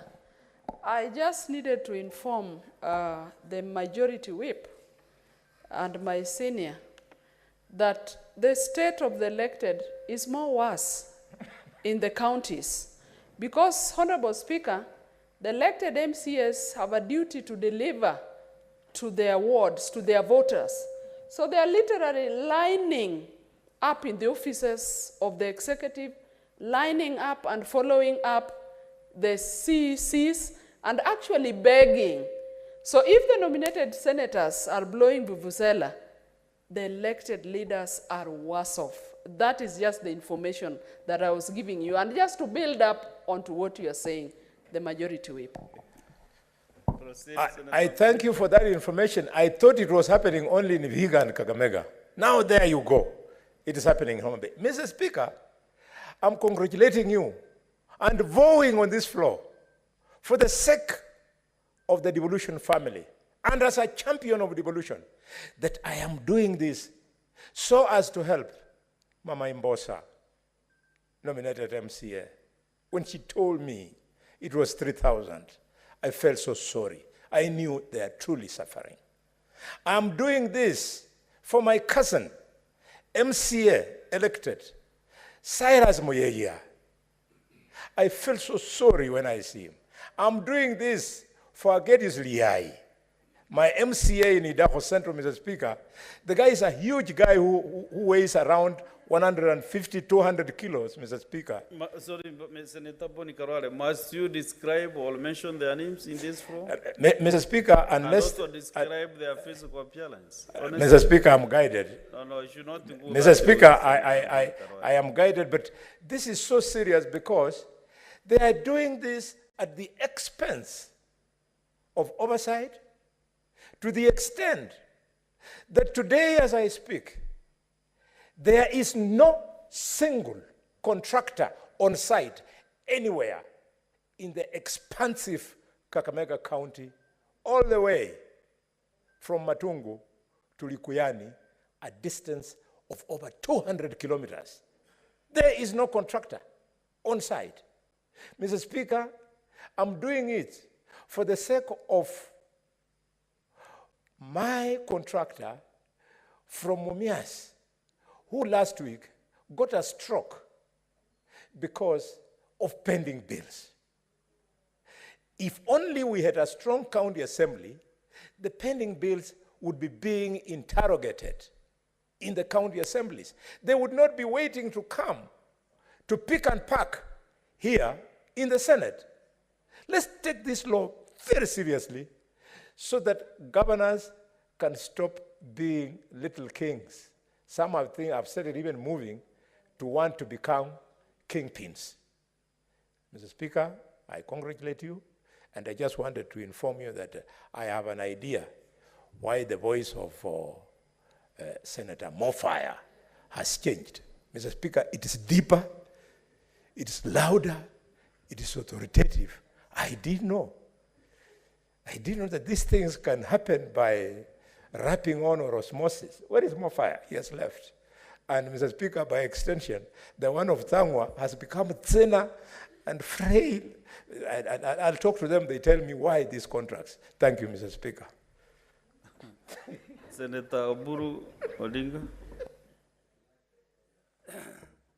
Yes, thank you, Mr. Speaker, for the opportunity. Mr. Speaker, sir, I would like first of all to take this opportunity to congratulate you for being very, very insightful and also being foresighted in bringing this bill. Mr. Speaker, I am a veteran in this parliament. I have been in this parliament for over 30 years. And Mr. Speaker, I can tell you that there is one time when this parliament was fully dependent on the OP. We had to, our budget was done through the office of the president, and we were fully dependent on them and the treasury. The oversight role that we were supposed to play, Mr. Speaker, was done through, sometimes we had to blackmail the treasury in order for them to release some money for us, to refuse to approve the budget, to do all sorts of, put all sorts of pressure on the executive. And yet we were supposed to be oversighting them, but they use that budget, they use that hold, because they hold the purse, those who hold the string of the purse call the shots. And they use that to make sure that the agenda goes through. And that time, Mr. Speaker, we were not supposed to even oversight the budget. The budget itself was banged on us, those huge documents, and we were not able to scrutinize them. Mr. Speaker, my one of my former members of parliament, Honorable Oluwaringo, who is now late and is still lying in state, did a great job for this country. He did a great job. There were many others who supported him. We all supported him, but he did an insightful research. He did a lot of research and came out with proposals on the way forward. But that time, Mr. Speaker, I can tell you there was a lot of resistance from the executive. It took a long time of struggle. It was not for one person. It was the whole parliament. We were fighting to get our space. We were fighting to get our space. Finally, Mr. Speaker, we managed to get a budget committee, which was hived off from my committee, which I was chairing. That time I was the chair of Finance Committee. Mr. Speaker, when it was hived off, we had a budget committee. We were able now to scrutinize the budget before it is brought and banked. We were using colonial laws, which only allowed us to deduct 20 shillings, which was £1. That is the only thing you could deduct from the budget as Parliament. So Parliament was actually held at ransom, though we were called oversight, in quotes, Mr. Speaker. Mr. Speaker, you are giving the counties something for which they have not struggled as long as Parliament did to get the Parliamentary Service Commission, the Budget Committee, to be able to scrutinize the budget. Mr. Speaker, this bill which you have brought is going to enable the National Assembly members to have some little bit of autonomy. Though, Mr. Speaker, that autonomy will not come until you also do something else. We also do something else. Maybe somebody else should take up this matter. I don't think I have that energy now to take up the matter, but I'm advising maybe Honorable Sosi, take up this matter. The Salary Review Commission is actually making it very difficult for county assembly members to oversight the executive. Because if you look at the pay slip of the county assembly members. It is peanuts. And yet they are oversighting somebody who is getting over 1 million shillings in a month. And for them, they are getting something less than, far, far less than 100,000 shillings, Mr. Speaker. And if they take the deductions, I looked at the pay slip of one of the members from Nakuru. He came and tabled it before our committee of devolution. Mr. Speaker, I said this is one way of disablling members to do the oversight. Mr. Speaker, you cannot do oversight when you are actually suffering pecuniary embarrassment. The amount of money you are getting is peanuts. And we must find a way of dealing with this issue of remunerating the county assembly members properly. But this will not be part of this bill. This bill, Mr. Speaker, I support what Honorable Halwale has suggested, that we carry out an amendment not to make a monster out of the clerk. Mr. Speaker, if you give one individual, to be the one controlling, and you remove it from the county executive, you will remove it from the county treasury, and then you create another monster in the assembly.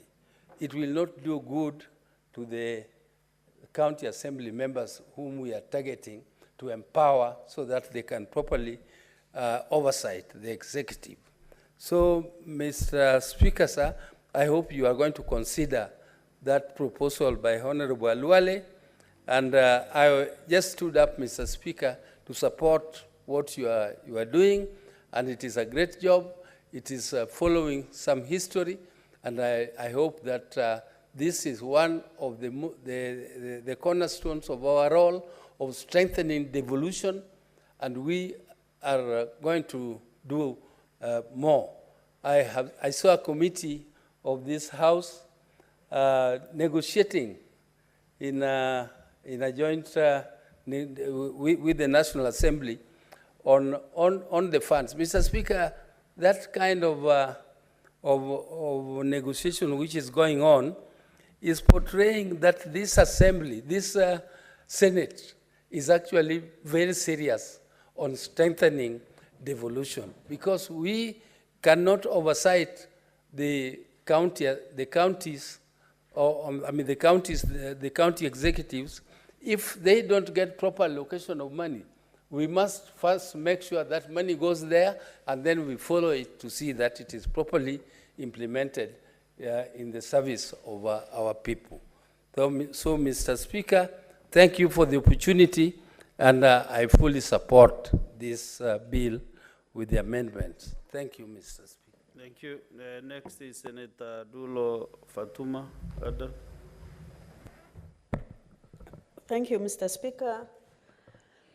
Mr. Speaker, let me join my colleagues in congratulating you for having come up with this legislation. It's long overdue, and I hope it's going to cure the challenges that we have in our counties. Mr. Speaker, I like the proposals that you have made in this particular legislation, and more specifically on the way that the board should be constituted, and again also as far as the clerk being the administrator of the fund. But in that particular one, I'll have to give a rider to proposal made by Senator Halwale, in that we normally see that there is a lot of a fight between the clerk and the members, and also the speaker, as far as budget utilization is concerned. And if those powers are going, Mr. Speaker, to be given to the clerk, then members of assembly are going to be irrelevant. And your proposal is to empower the members of county assembly. And I believe the proposal made by Senator Halwale is valid, Wherever there is administrator or utilization or removal of the budget for any purpose, Mr. Speaker, I will propose in consultation with the board. That is the only way the clerk should be able to use the money. And in that way, the clerk will be accountable to the assembly, Mr. Speaker. Because in practice, the clerk is the employee of the assembly. And the speaker the same way. But looking at the salary given to the speaker and the salary given to the clerk, Mr. Speaker, is nothing comparable to salary given to the county assembly members. If I can give an example of my county, you can imagine a speaker earning 500,000 Kenya shillings, the clerk earning 400,000, and county assembly members earning 200 plus. These are employees of the county assembly members, and yet they're earning more than them. Mr. Speaker, I will propose also, as a house, we must do something about the salary of the county assembly, because you cannot oversight or employ somebody who is earning more than you. He will never respect you, Mr. Speaker. Mr. Speaker, chief officers, CECs, they are all earning more than the county assembly members. Mr. Speaker, that is ridiculous. We must do something about the salary of the county assembly members. Mr. Speaker, the other proposal that I wanted to make is where you actually indicated utilization of the budget for emergency purposes, Mr. Speaker. We have to be specific. What are those emergencies? Because if you don't do that, county governments are already misusing the budget allocated to them under emergency. And in this particular case, if we are not very careful, there could be duplication of the same fund for the same activities. So it has to be specific on what they should spend on as far as budget is allocation. Mr. Speaker, county assemblies are living in a very deplorable situation. Mr. Speaker, if I may speak of my county, Isiolo, last week, some county assembly members came out and condemned on certain payrolls, Mr. Speaker. Can you imagine the governor colluding with the speaker and the rest of the members to remove them from all the committees of the House, to suspend them for 6 months, one particular member, from the House? Mr. Speaker, it's ridiculous, it's unacceptable, and there is no way, Mr. Speaker, these members can be able to oversight if they are actually running after governors to give them support. Mr. Speaker, these guys are on the ground, and they are the ones who are actually facing the challenges on the ground, where members of public are turning to them for school fees, for medical, for many other things. And yet, they are beggars running after the governors whom they should actually oversight. Mr. Speaker, to some extent, the budget currently allocated to them, the governors and the speakers collude and actually steal the money from county assembly. And this particular bill will solve that problem if it is going to be assented to. Mr. Speaker, I will urge the county assembly members, really, if this is what you wanted, and I know my county assembly members, they have been crying for this. If this is really going to be a solution to your problem, and the problem of Kenyans, where they are actually, as Senator Khalwale says, in a public baraza, the best they can do is to say that the governor is doing the best, even when they are doing zero on the ground. Mr. Speaker, they have really embarrassed us. They have embarrassed members of public. When they are supposed to carry out their oversight, the best they can do is, oh, Senator is doing our work, while this is our work. Which work are they doing, apart from clapping for the Senate, for the governors, and begging them, and pressing them? Mr. Speaker, I pray, and actually urge county assembly members, if this is a solution to their problem today, and you have come with a solution which is something that is actually gracious in this country, Mr. Speaker. Let it be. Let it solve the problem of embezzlement of funds in our counties. Like today in Public Accounts Committee, Mr. Speaker, and I think this matter should come to the House also. There's a trend that has been developed by the governors. They are refusing to appear before all the committees of the House. And I'm telling you, one after the other, they are taking the cue. Mr. Speaker, we are becoming irrelevant. They are disrespectful. I remember I was being told the day before yesterday that one governor, and I'll be specific to the governor of Isiolo, when he was told that your CECs are not gender balanced, he said, yes, they are not gender balanced. What is going to be done to me if I didn't actually balance the gender in my CEC? That is the extent where people are becoming, actually, they don't care about the law in this country.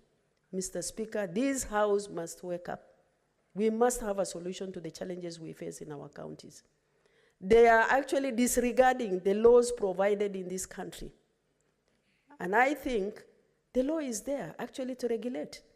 But if somebody says, I don't care what the law says, I will do what I want, then I think, as I've said earlier on record, that this House is irrelevant as far as I'm concerned, and that is what the governors believe. I hope we are going to get a solution to this problem. I thank you, Mr. Speaker. Thank you. Next is Senator Beatrice Ogola. Honorable Speaker, I want to join my colleagues in thanking you for the wisdom in the bill that we are discussing today. And I want to state from the onset that this should have happened long time ago, Honorable Speaker. Honorable Speaker, the role of the Senate is very clear in the Constitution, that in Article 96 serves to protect the interest of the counties. Honorable Speaker, the mention of the governments, and that is county government, is not only limited to the executive arm of the government as stipulated in the Constitution. Honorable Speaker, in passing this bill, the Senate of the Republic of Kenya will have actually put devolution to work. Honorable Speaker, I happen to have served in a county government structure and specifically as an executive. And so I join my colleague, Senator Mofaya, who served in their county assembly in sharing the experience that county governments have over the running of funds. Honorable Speaker, the earlier speakers had mentioned that county governments, and in particular treasuries, line up at the Controller of Budgets offices every other month and at the National Treasury in pleading for approvals and for funds to be sent to the counties. Honorable Speaker, that is not just a saying. I was a CEC in the county government of Homa Bay, and every month, the county treasury would camp at the National Treasury. It defeated the purpose for which devolution was voted for by Kenyans. And Honorable Speaker, even the devolving of the Office of the Controller of Budget to the counties did not make it better. Because from the experience and observation that I had, Honorable Speaker, it looked like the devolved Controller of Budget at the county just joined the executive and worked hand in hand with the executive as if they were one and the same thing.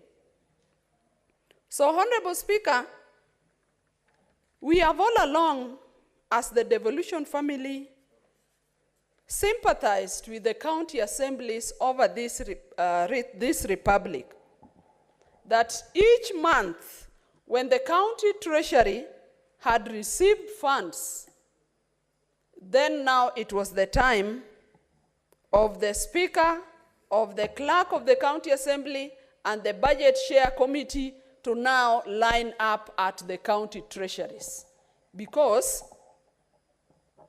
it is only the county executive, the county treasury, led by the CC of Finance, that now had the key to unlock when the county assemblies were going to get their monies. And it is on this strength, Honorable Speaker, that I want to support this bill, and that the counties, in getting the county assemblies to have their funds, Honorable Speaker, we will only be strengthening the separation of powers.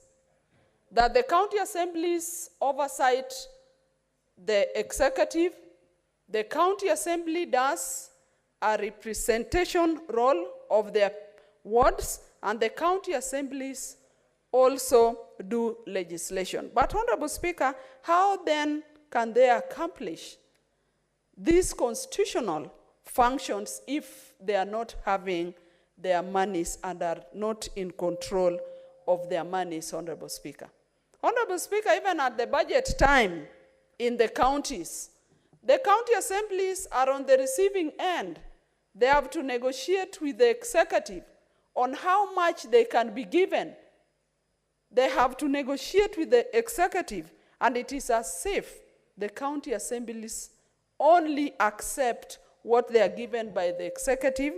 And so, Honorable Speaker, I support this amendment. I want to agree with the majority whip that let us not go with the clerk as an administrator, that let us place this funding to be run by the board as constituted in the county assembly. But I want to add a voice to this, that the clerk then should be given a functional role, precisely which can be an accounting officer of this fund, rather than have him as an administrator, Honorable Speaker. In getting the clerk to be an accounting officer, we will be giving a function to the office, and of course overseen by the board of the county assembly.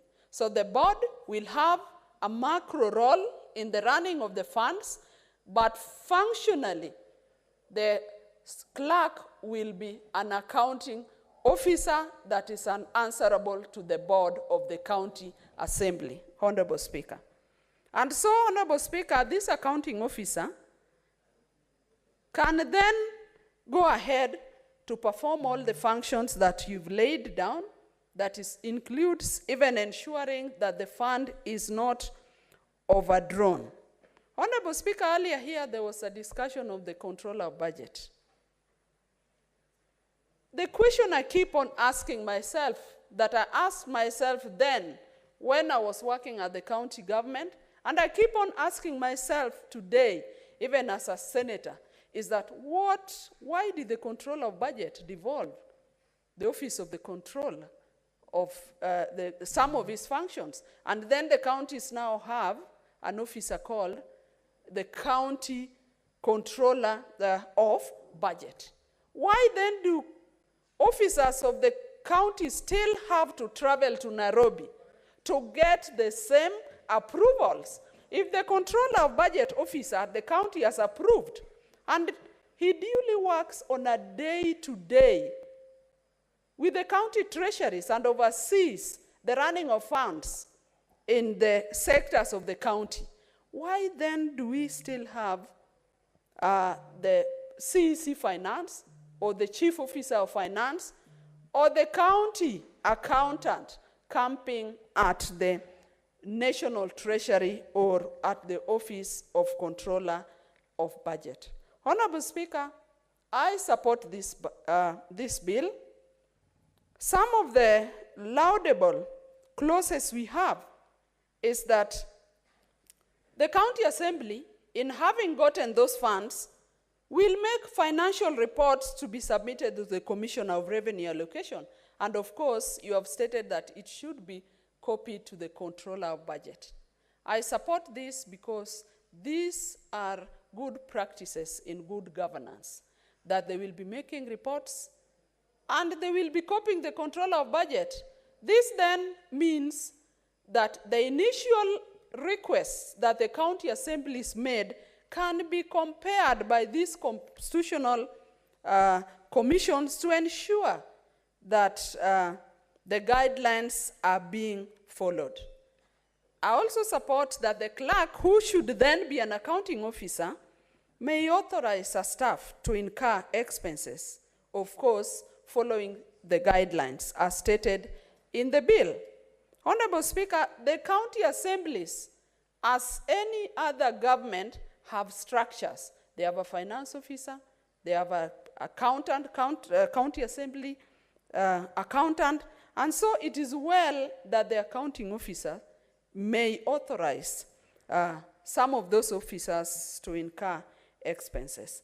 Honorable Speaker, the other aspect that I support get their funds later by the 15th day from the commencement of the month.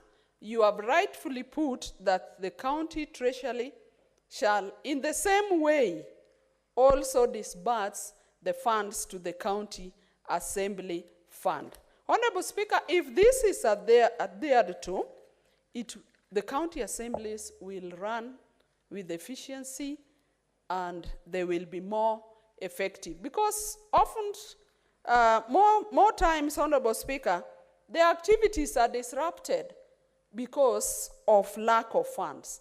If they will be running their funds, they will be having their work plan, they will be planning for their funds, and they will be having their activities that are done at the right time. Honorable Speaker, the county assemblies a number of times are not able to perform their duties, including public participation, which is also spelled out in the Constitution, which they must do, sometimes of certain county bills that is before them, a number of times even on the budgeting processes, a number of times even the policies that are presented by the county executives. I remember, Honorable Speaker, when I was a CEC of energy then, and I had a policy on renewable energy that took a long time, even when the county executive had approved it.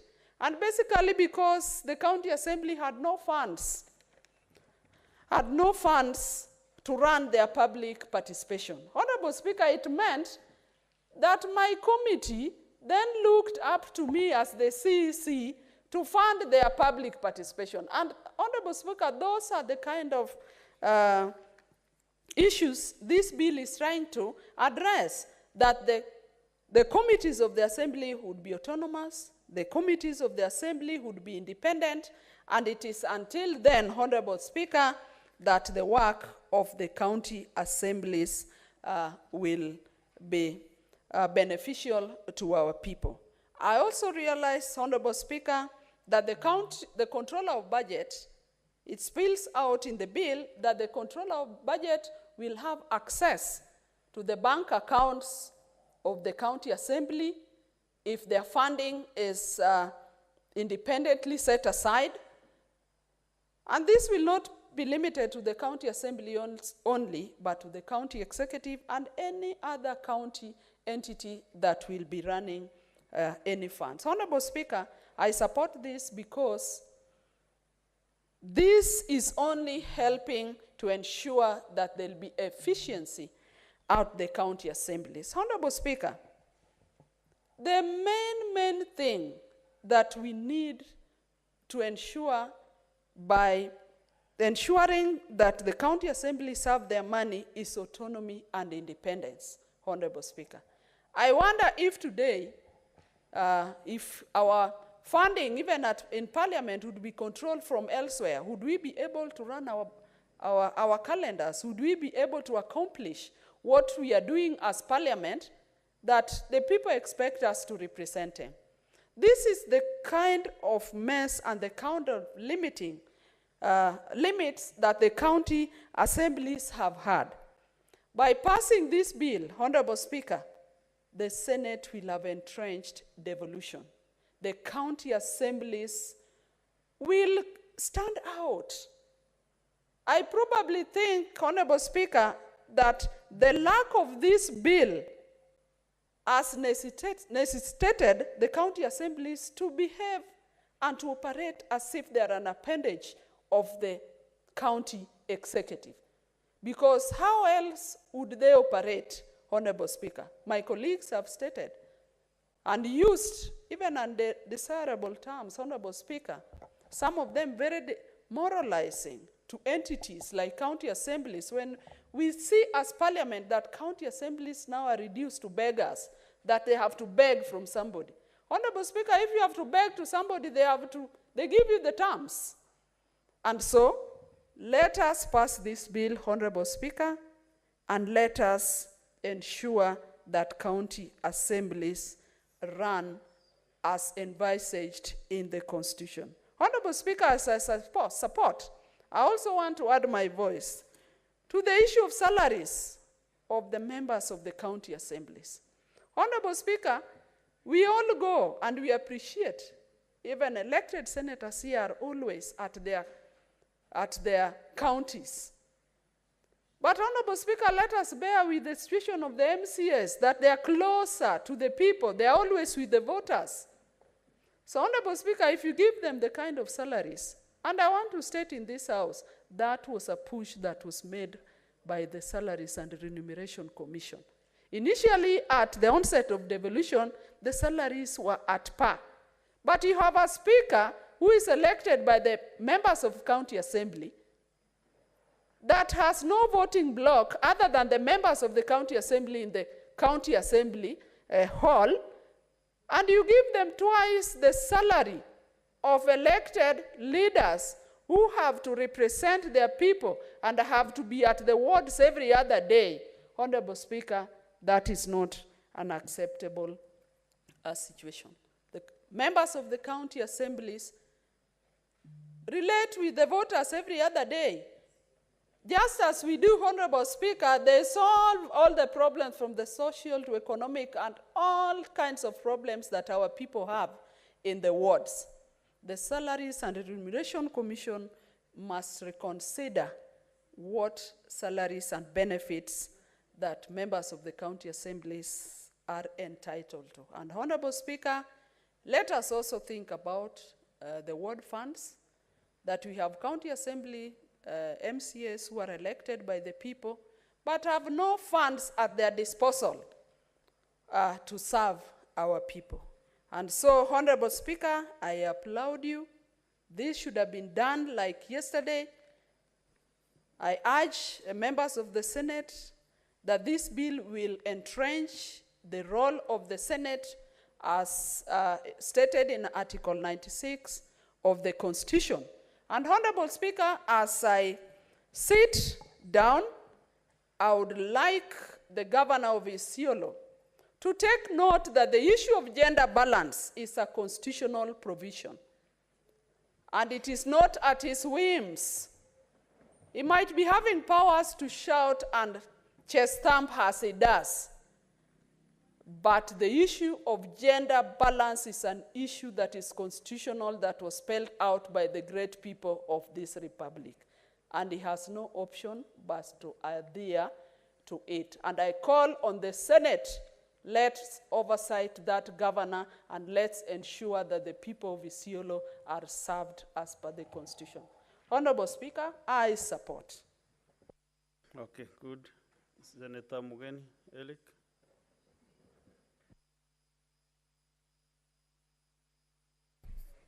Yes, thank you, Mr. Speaker, for giving me an opportunity to also make my voice heard on this bill that proposes to make county assemblies independent. Mr. Speaker, I want to begin by thanking you as the author of this bill, and the people of Meru should know that your bill will contribute a great deal to stopping the fights that we have seen from the county of Meru between the governor and honorable MCAs. Because, Mr. Speaker, I have no doubt that once this bill is enacted, and I don't think there is any senator who will be in opposition, we shall have peace in the county of Meru.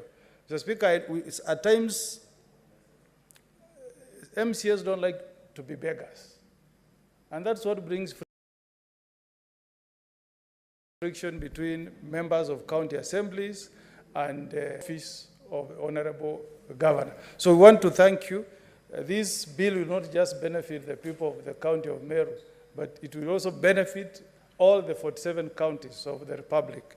We thank you, Mr. Speaker, and our contribution will be fully to support this bill. Mr. Speaker, we want to see our county assemblies getting the stature that is in other countries where we have devolved system of government.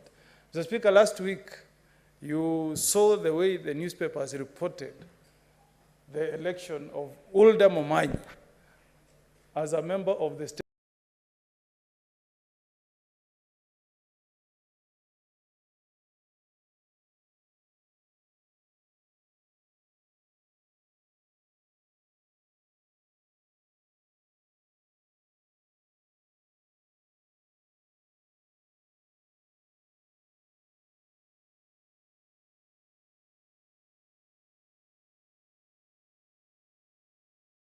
Parliament of Minnesota. It made news here of Minnesota.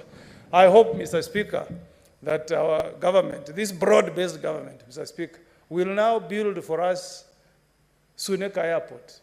If not, Mr. Suneka Airport.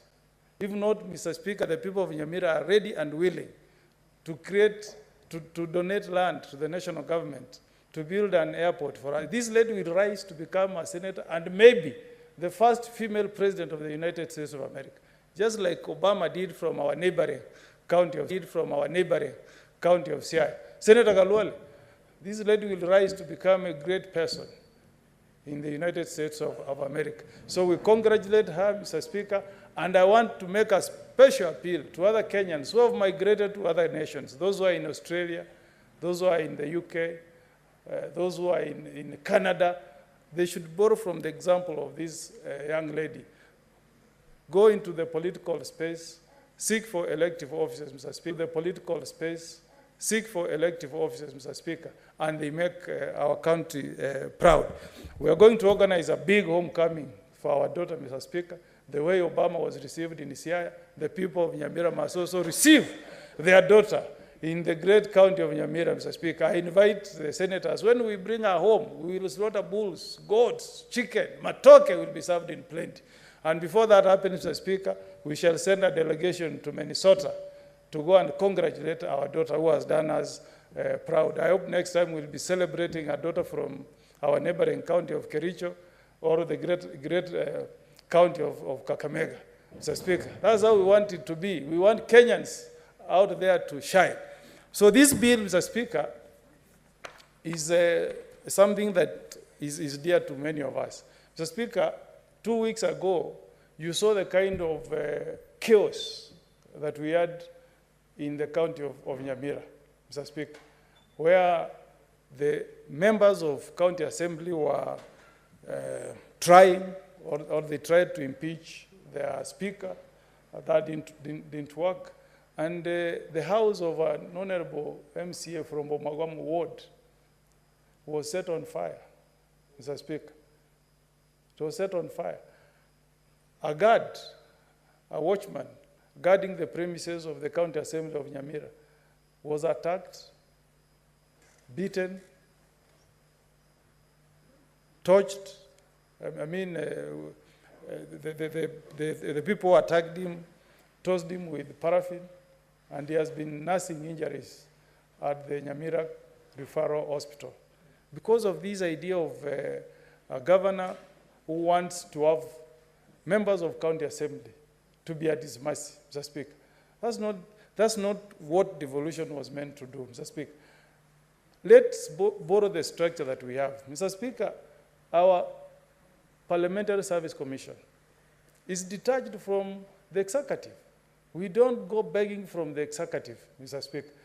We appropriate our money, Mr. Speaker, and we run our affairs. You can imagine, Mr. Speaker, a situation where anytime members of county assembly want to make a payment, they have to go and beg at the county treasury, Mr. Speaker. And if you are not in good books with your governor, you'll be on the queue for a long time before your bills are settled. And how do you get into the bad books of a governor? Try to oversight him. Try to put him on toes, Mr. Speaker. And if you get others who will tell you that their human air can never be shaken, I don't know how to put in quotes, if you permit me, Speaker. I don't know how to translate. My governor says, "Tu kitarikonyagera." Tu kitarikonyagera. Like nothing can make his human air to shake. He tells MCAs when they are asking, why is there no medicine in hospital? He tells them, "Tu kitarikonyagera." Meaning my human air cannot be shaken because people have lacked drugs in hospitals. Mr. Speaker, people go to hospital, they want to just get services, treatment. Clinical officers are on strike. He tells them, my human air will not shake in my head. Because he thinks he's controlling all the money that goes to Nyamira is meant to go to his own pocket, Mr. Speaker. So if this bill passes, Mr. Speaker, there will be that separation and financial independence of county assemblies so that they can properly oversight the office of governor, Mr. Speaker. The other day, and Senator Cheruiyot knows, our farmers in Nyamira and our neighboring counties of Kericho, I know in Meru you got good bonus. Mr. Speaker, I'm also a farmer. Me, I was paid per kilo, 20 shillings. 20 shillings, Honorable Galwal. Where do you get money to pay the guy who has been tilling your land for the whole year? There is fertilizer. You need to pay. From that money, you need to pay school fees. From that money, Mr. Speaker, our wazirs need to wear a nice suit, like the one you are wearing, Mr. Speaker. Others need a nice counter suit, like what Honorable Nyonka is wearing. That 20 shillings is nothing, Mr. Speaker. But my governor says his human air will not be shaken because farmers are being paid 20 shillings. You can imagine, Mr. Speaker. So I hope this bill can get the support of our brothers from the National Assembly, Mr. Speaker. We fast track it, it gets enacted as soon as possible so that we lay a basis of true independence for our MCAs. Let them receive their money. Let them budget for it, Mr. Speaker. Let them use it to oversight our governors so that, Mr. Speaker, the money that we send to our counties can have meaning to the 7 basic rights of a human being. Let our people get water, Mr. Speaker. Let our people get medical attention. Let them go to hospitals and get drugs, Mr. Speaker. Let them have roads, Mr. Speaker. Let us have good markets for our people. Let us improve sanitary, Mr. Speaker. The 7 basic rights of a human being so that we can have happiness from the people we represent, Mr. Speaker. And I'm happy, Mr. Speaker, that there are good accountability measures that have been proposed in this bill through the Office of Controller of Budget. So we should not have fear that our MCAs will misuse this money. Clause 119 says that the Controller of Budget shall have viewer rights access to all bank accounts maintained by the county executive, the county assembly, and all other county government entities. So there is good mechanisms in ensuring that this money will be used for the intended purposes. Let us not allow these prevailing situations for now where MCAs are at the mercy of our governors. I'm happy, Mr. Speaker, that the administrator of this fund, there will be a fund equivalent to what we have as members of National Assembly and Senate. That's the entity called Parliament, Mr. Speaker. So I fully support this bill, Mr. Speaker, and I also want to support the initiative that was put in place between His Excellency, the President, and the Prime Minister, former Prime Minister Raila Amolo Odinga. This afternoon, Mr. Speaker, I've seen a transmission of names for appointment to various independent constitutional offices. And I'm happy, Mr. Speaker, that at least I've seen names of people from Omogusi Nation, Mr. Speaker. I've seen the name of Dr. Onyego nominated to serve in IPOA, and that's what we want, Mr. Speaker. We want this government to serve all the 47, I don't know that we are 45, ethnic, 42, all the 42 ethnic communities, Mr. Speaker. I'm sure if Dr. Kalwal will go through the names, you will see somebody from the Luya Nation. I'm sure Cheruiyot from Kericho. We'll see somebody from Kericho. And I'm sure there could be a name from Meru, all the bigger Mount Kenya region, and others. And that's what we want, Mr. Speaker. Let us all feel that there is a sense of belonging to this government.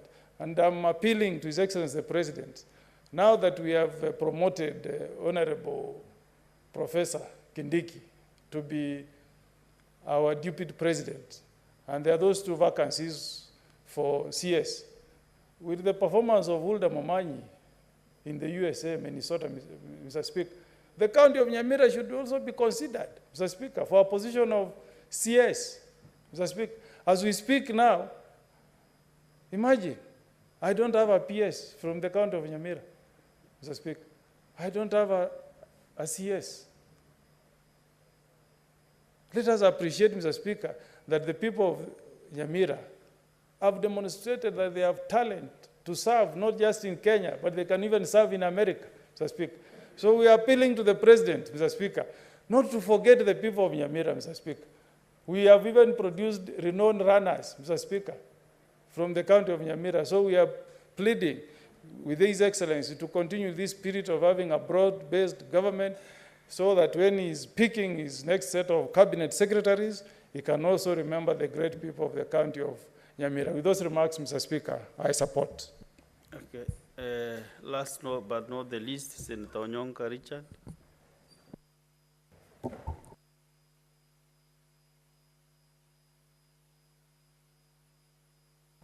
Mr. Speaker, I want to say thank you very much for giving me this opportunity to also say a few things about this bill. Mr. Speaker, I am actually extremely excited with the Senate as a House, because we are now becoming proactive.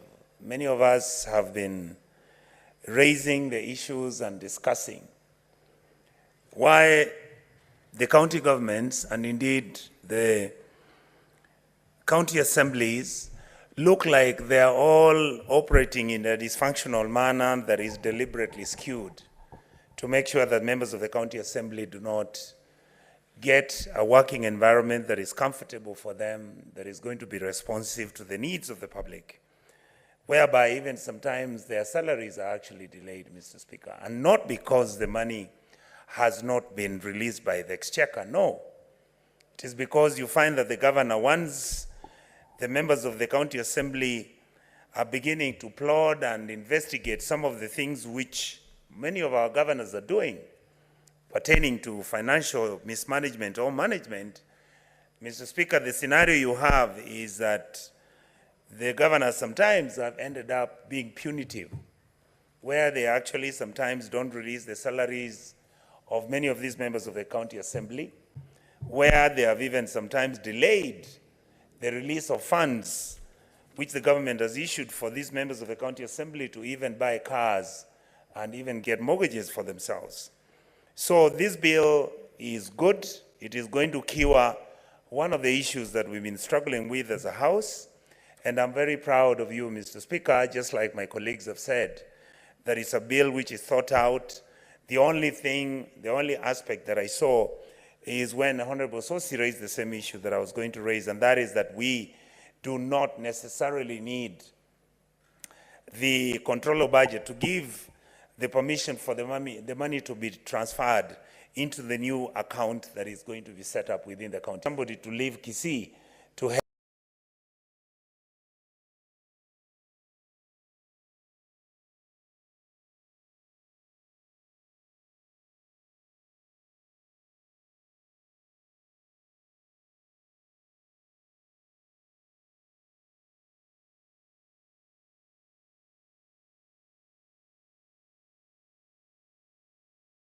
into the new account that is going to be set up within the county. Somebody to leave Kisii to head to Nairobi to come and believe that once you control the money, then it's very easy for you to control the members of the county assembly so that they can actually deliberately start playing the games which they play right now, where you find there's no oversight.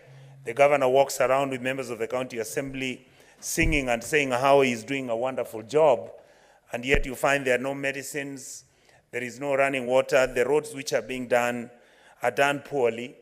And Mr. Speaker, it's another matter that I want us to discuss at as soonest time possible is that some of our governors, like in my governor, Mr. Speaker, has brought in Chinese people who are cutting trees the whole of Kisii County. The assembly has not sat to decide whether they would have authorized such an activity to take place. As we speak, the Department of Environment has not told us what their forest cover is. And Mr. Speaker, you remember the president pronounced himself. He said we are no longer exporters of raw materials. Mr. Speaker, the Chinese have come. They are cutting the trees and putting them into boxes where, Honorable Boni, they cut the trees into small pieces, put them into something that looks like containers, and they take them to China so that they can put into some other process of value addition, and they are shipped to Europe and America as if it is African wood that has left the African continent. Soon, we will then start mitigating and discussing how Kisii County has become desertified, how the trees have been cut, and I can tell you, Mr. Speaker, the information I have is that these Chinese individuals who are doing this are from Molo. They ran down to Bomet County. They are in Kericho County, they are in Kisii County. I'm told they are moving to Homa Bay, they have gone to Trans Nzoia, and I'm told, Mr. Speaker, that they are going to be in Uasin Gishu. You can imagine what such thing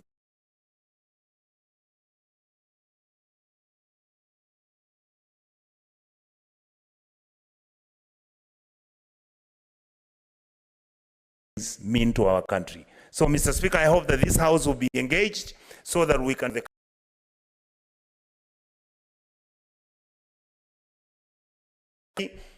the responsibility of having ward funds which are directly going to be released to their wards, whereby the money again does not need the governor's interruption for the funds to be released. So long as the CIDP, Mr. Speaker, has passed and the money is in the consolidated fund electronically, the sub-county accounts, the sub-county procurement officer, the sub-county county government workers can then be now happy that at least funds are coming to the local level where these funds need to be. And I believe that this House has carried itself with the dignity it requires to the level where I believe that Kenyans are willing to give us the support to make sure, Mr. Speaker, that we keep changing the law effectively and we make sure that we close out the loopholes which, for example, have made the PFM Act nearly become obsolete. Remember, we rely on IFMIS as our financial platform. There are also challenges with that.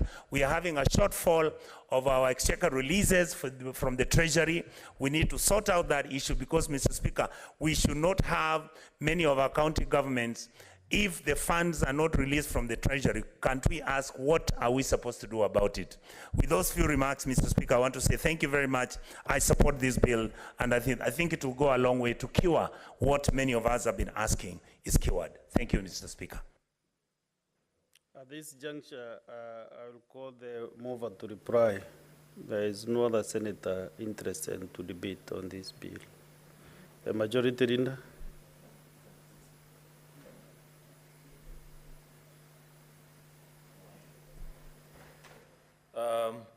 Mr. Speaker, sir, and jointly the sponsor actually of this very important bill, I want to celebrate your work.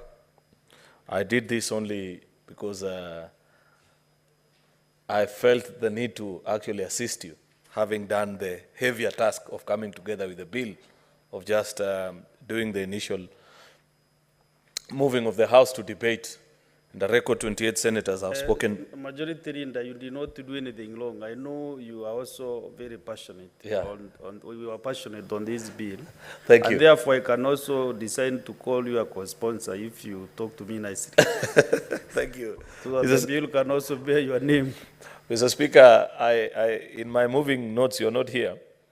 I said that this is justice to the county assemblies because in 2016, at the Pride Inn Resort, I think it was a Pride Inn if I'm not wrong, we had the inaugural legislative summit, which is a summit that brings together members of the county assembly and the Senate.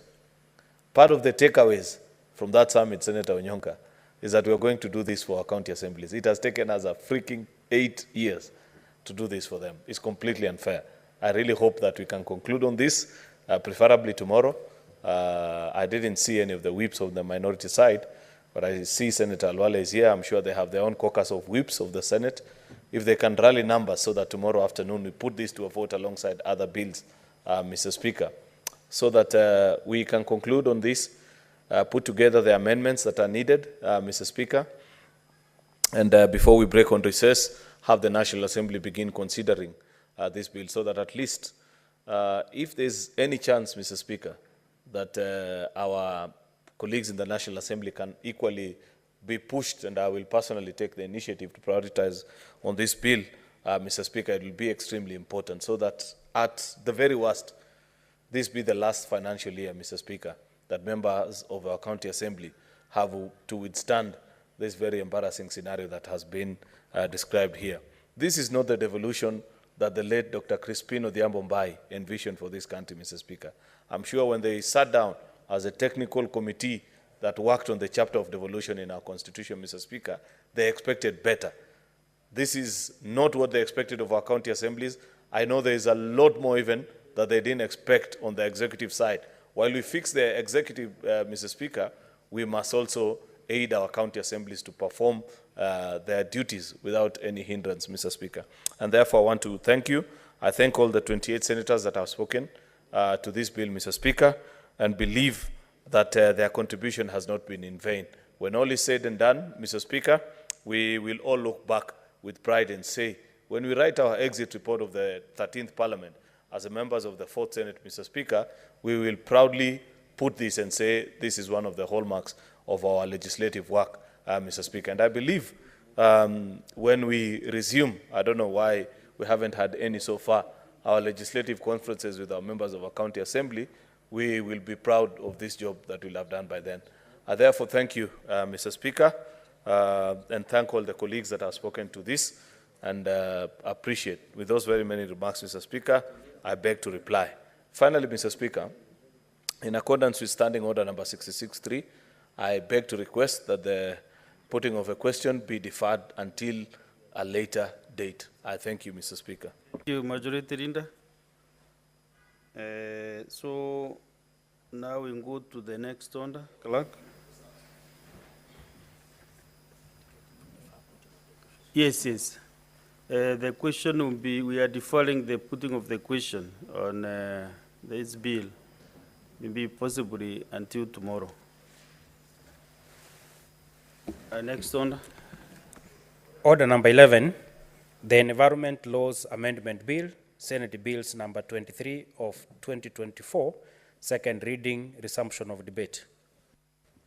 I am advised, I'm aware that the Senator for Garissa County, Senator Abdul Haji, and requested this bill to be deferred until the next sitting, or any other time that it is allocated time for debate. So we go to the next order. Order number 12, motion, report of the Mediation Committee on the Water Amendment Bill, National Assembly, Bills number 33 of 2023, resumption of debate. On this one, I can see there are no senator or senators interested to debate, so I will call the mover to reply if he is around. This is the report of the Mediation Committee on Water Amendment Bill. Yes, Proceed and reply if you are leading. Majority Leader. Speaker, I am aware that at the time of going on recess, quite a good number of colleagues had spoken actually on this amendment and the various considerations that are being proposed, Mr. Speaker. It is my hope that that captures the gist. Many of actually colleagues who spoke to this bill, or to this report, Mr. Speaker, of the Mediation Committee were in support of the proposed amendments, Mr. Speaker. Therefore, I want to appreciate them too for the time that they took to speak on this particular report, Mr. Speaker. With those very many remarks, I beg to reply. Mr. Speaker, I would beg to request that in accordance with Standing Order number 66.3, the putting of a question be deferred until a later date. I thank you. Yes, the putting of the question has been deferred until the next sitting, possibly. So we go to the next order. Clerk. Order number 13, motion, report of the Select Committee on County Public Investments and Special Funds on its consideration of the audit reports of the water service providers for the year ended 30th June 2019, 30th June 2020, and 30th June 2021, resumption of debate. Also, on this motion, there is no senator or senators willing to debate, so I request Senator, the Chairperson Committee on County Public Investments and Special Funds to reply. So you will reply during the next available time.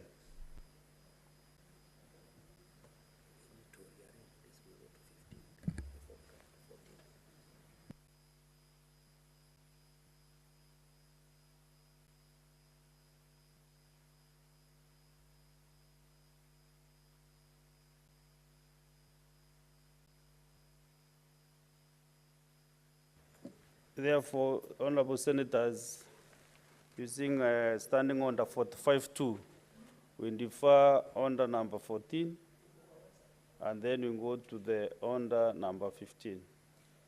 Vice Chairperson. Order number 15, motion, report of the Mediation Committee on the National Rating Bill, National Assembly Bills, and number 55 of 2022. The Vice Chairperson, Mediation Committee, or any other member who has been assigned the responsibility. Senator Mbitri Zogora, proceed. Yes, thank you, Honorable Speaker. Honorable Speaker, I was a member of the Mediation Committee, and so thank you for giving me the opportunity to move the motion. This was a motion, a report of the Mediation Committee on the National Rating Bill, National Assembly's Bill number 55 of 2022, that the Senate adopts the report of the Mediation Committee on the National Rating Bill, National Assembly's Bill number 55 of 2022, laid on the table of the Senate on Wednesday, 30th October 2024, and further that pursuant to Article 113(2) of the Constitution and the Standing Order 167(3) of the Senate approves the mediated version of the bill.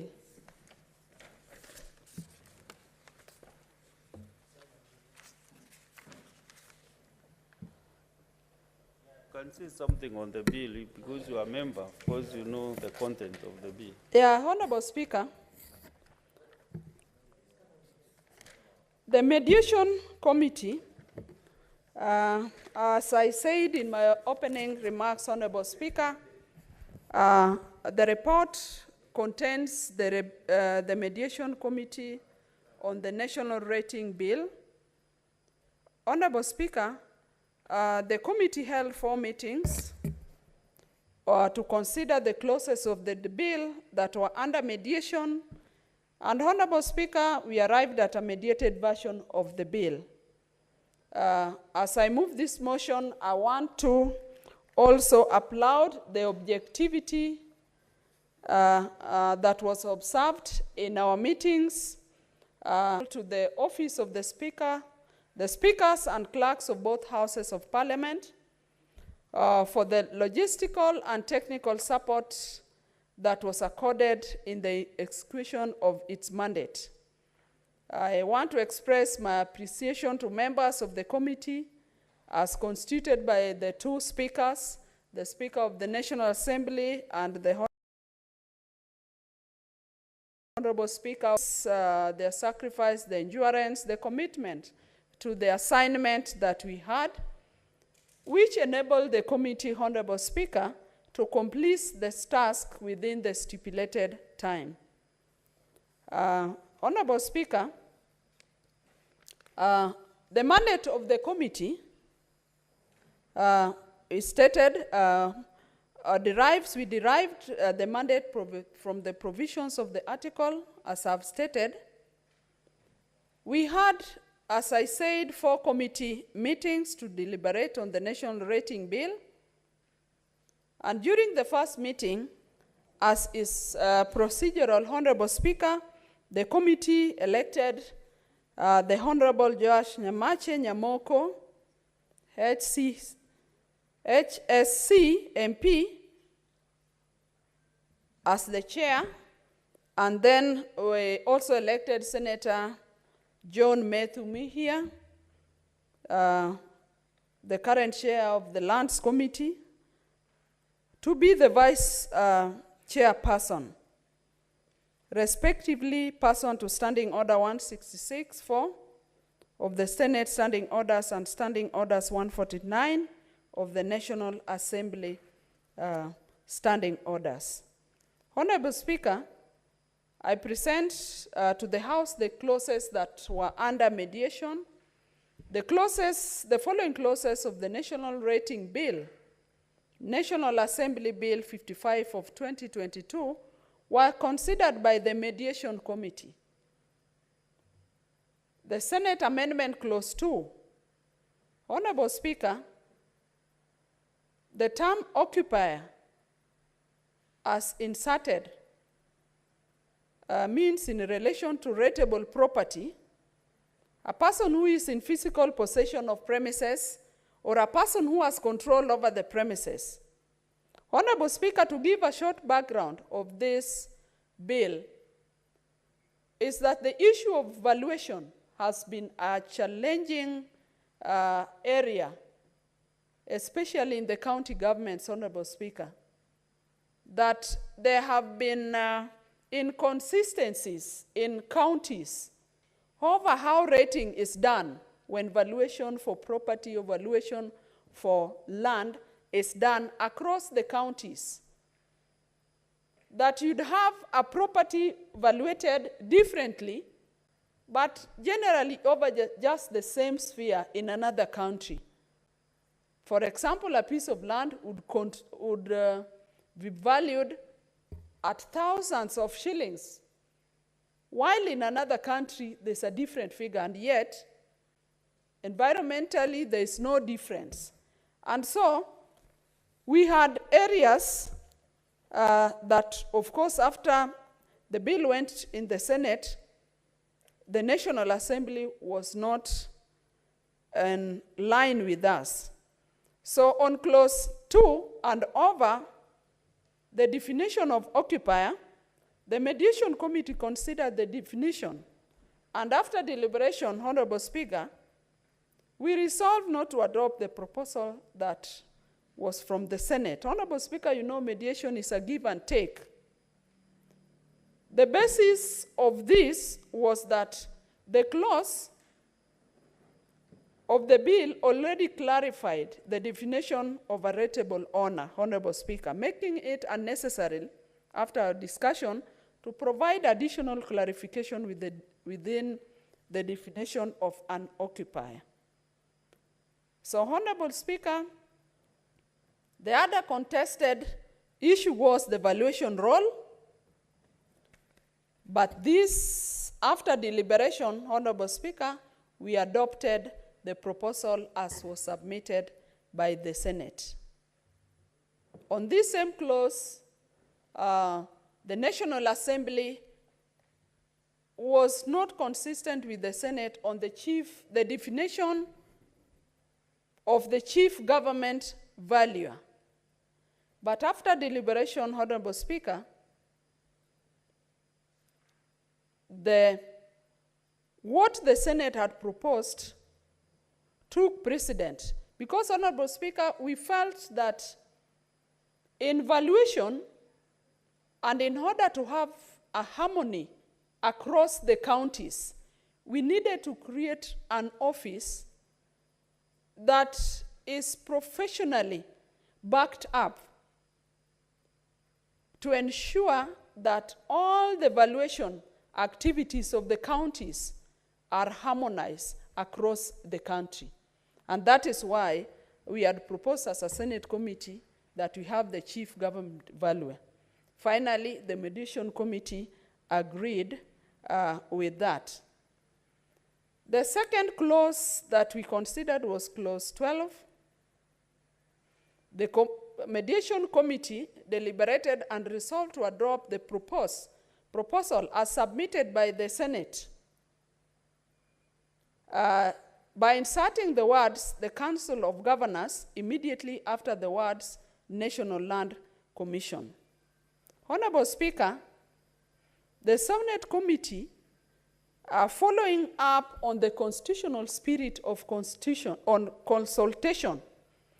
felt that we had to insert the Council of County Governors to be consulted across all the clauses. So we have in sub-clause 4, in consultation with the Council of County Governors, immediately after the words, the Cabinet Secretary. So the Cabinet Secretary, in the spirit, as I've said, of consultation, must consult with the Council of County Governors in valuation, in making decisions of valuation, whether in setting guidelines or regulations, Honorable Speaker, because it is until then that the interests of the counties would be taken in. Mediation committee deliberated and resolved to adopt the proposal as submitted from the Senate with the following modifications. That is just to repeat, inserting the words, the Council of Governors. Honorable Speaker, I then go to clause 20. It's still following the spirit of consultation that I have referred to earlier. So the mediation committee deliberated and resolved to adopt that proposal as submitted from the Senate with the following modification. Honorable Speaker, earlier, members of the National Assembly were hesitant for us to have the Council of Governors consulted at all levels. They felt, Honorable Speaker, that the Cabinet Secretary would just make decisions on their own.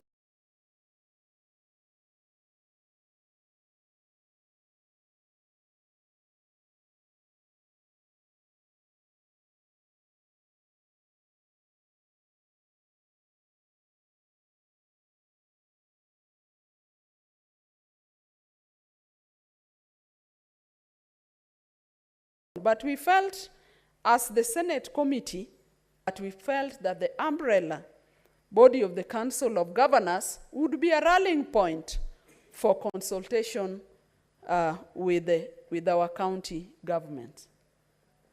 So on that, the committee considered the proposal from the Senate to remove the requirement for the Cabinet Secretary of Lands to review claims for contribution in lieu of rates and resolved not to adopt it. However, the committee recommended and resolved on an amendment to the existing subclause to clarify the role of the Cabinet Secretary, Ministry of Lands, as follows. Honorable Speaker, on subclause 6, that there was reference that after valuation would have been done by county governments, there was a supposed reference that then the county governments, having finished their valuation, would submit these reports to the Cabinet Secretary, Ministry of Lands, who would then further review before submission. Honorable Speaker, we felt that that review would imply that the Cabinet Secretary was going to be given powers to even alter some of those rates. So after mediation, we agreed that the role of the Cabinet Secretary only after the counties had done their ratings, the only role of the Cabinet Secretary was not to review before submission, but basically to transmit that to Treasury for payment. Honorable Speaker, there is then the clause 50-30 of the mediation bill. The committee deliberated and resolved to adopt the proposal from the Senate as proposed with a modification to delete subclause 3 of clause 30 and insert the subclause 3 as subclause under the proposed new clause 30A as followed. Honorable Speaker, there is clause 32 of the bill. We agreed that we would be deleting the word tabling, appearing immediately after the words County Assembly for, and inserting, therefore, the word approval. So the main role of the County Assembly would be, is not only limited to tabling, but also to approve it. Honorable Speaker, in subclause 6, we inserted the word for consideration appearing immediately after the word tabling. And to mean that the County Assembly, once the rating has been done, of course, by the County Executive, the County Assembly, and it is tabled for approval in the County Assembly, it is clear the County Assembly shall within 60 days of submission under subsection 6 and by a resolution approve or reject the draft revolution roll or draft supplementary valuation roll. And where the County Assembly, Honorable Speaker, fails to make a resolution within the period, the draft valuation roll of draft supplementary valuation shall be have been deemed to have been approved, Honorable Speaker. The committee so, in conclusion, in that clause, and deliberated, and we resolved to adopt the proposal as submitted from the Senate. Honorable Speaker, we have clause 34. It still refers to words of county government. The committee deliberated and resolved not adopt the proposal from the Senate in its current form. However, the committee resolved to redraft the subclause 6 of the bill to introduce a new provisions that establishes procedures for handling objections after the valuer has received them. Honorable Speaker, this clause gives the comfort where a valuation would be, an objection would be raised on evaluation. Honorable Speaker, the valuers having done their work, we might have a situation where there's an objection. So we needed to get a way in which this would be treated. So a valuer who receives an objection under that subsection 5 shall review the objection and submit a response to the county executive committee member within 60 days.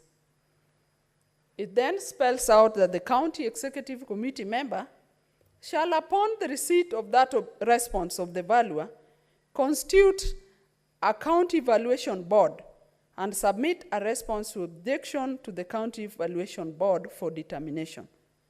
Honorable Speaker, we agreed that we would not have a standing committee that would be drawing probably benefits, but we agreed that the county executive committee member would create an ad hoc county valuation board when a need arises and a time frame is given upon which that can be reported back to the county executive committee member. This board, referred to as a county valuation board, is established under section 6A, and it shall hear and determine the objections, communicate the decision of the board in writing to the objector and the rateable owner and the county executive committee member and the valuer. There is a provision, Honorable Speaker, that where a person is not then satisfied, then this, Honorable Speaker, under subsection 6C, subsection B, an appeal may then be made before the tribunal as established in that bill. Honorable Speaker, there is Senate Amendments Clause 56.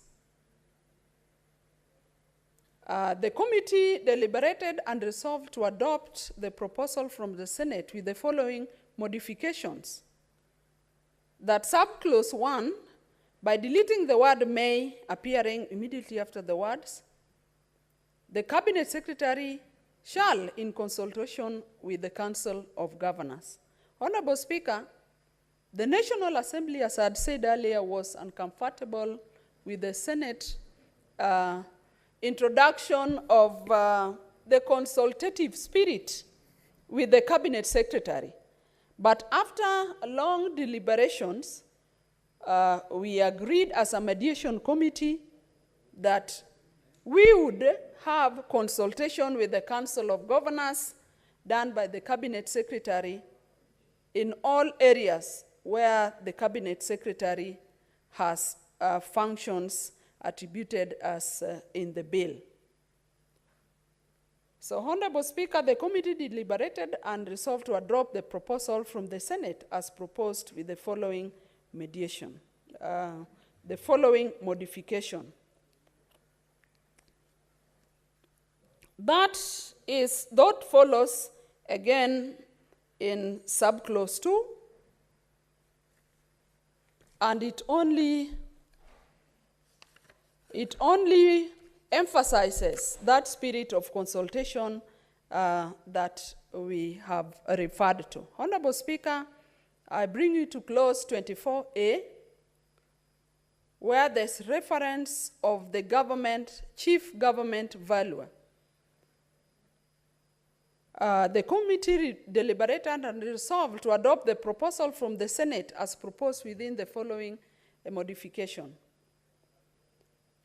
The reference is made of a chief government valuer, that there shall be a chief government valuer who shall be the principal advisor to the national government and county governments on all matters relating to valuation. Honorable Speaker, as I had stated earlier, we needed to have harmony in the way valuation is done and in the way rates are applied, that the chief government valuer does not only serve the national government, but it is an office that is alike what we call the National Land Commission that was created to serve both two levels of government.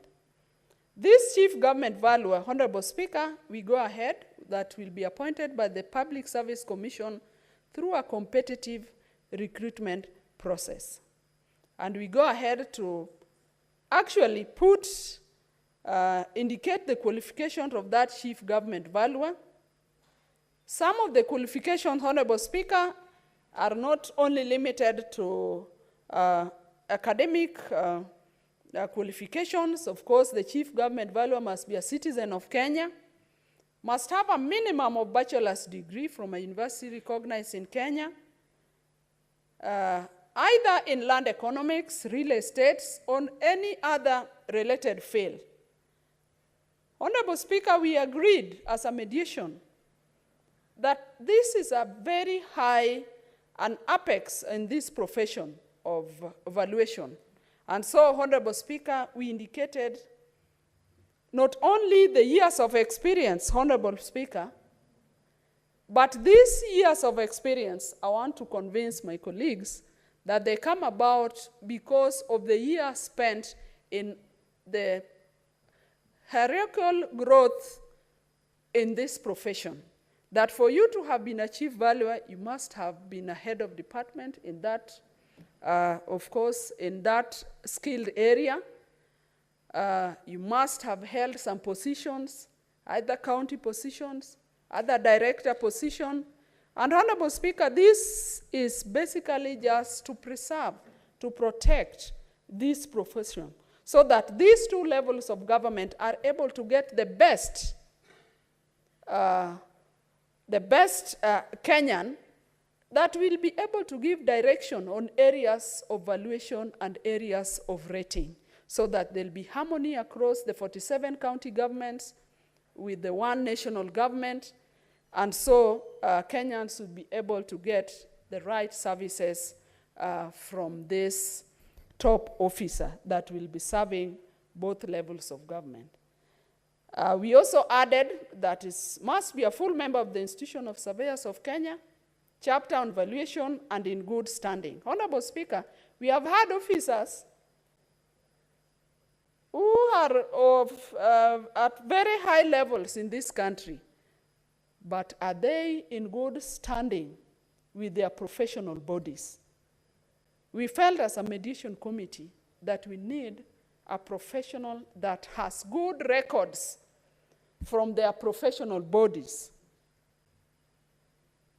And lastly, Honorable Speaker, we needed the chief government valuer to be an officer who meets the requirements of Chapter 6 of the Constitution. Honorable Speaker, this is a constitutional requirement. And if you are going to oversee valuation, if you are going to oversee rating all over this republic, county governments are going to look up to you for guidelines. Of course, Honorable Speaker, guidelines that the chief government valuer will not have made himself, but will have made in consultation with the county governments and all the professional bodies. This officer, Honorable Speaker, must meet the requirements of Chapter 6 of the Constitution. Honorable Speaker, we don't want to end up with an officer who will abuse the rights of Kenyans. And so we thought this must be part of the qualification.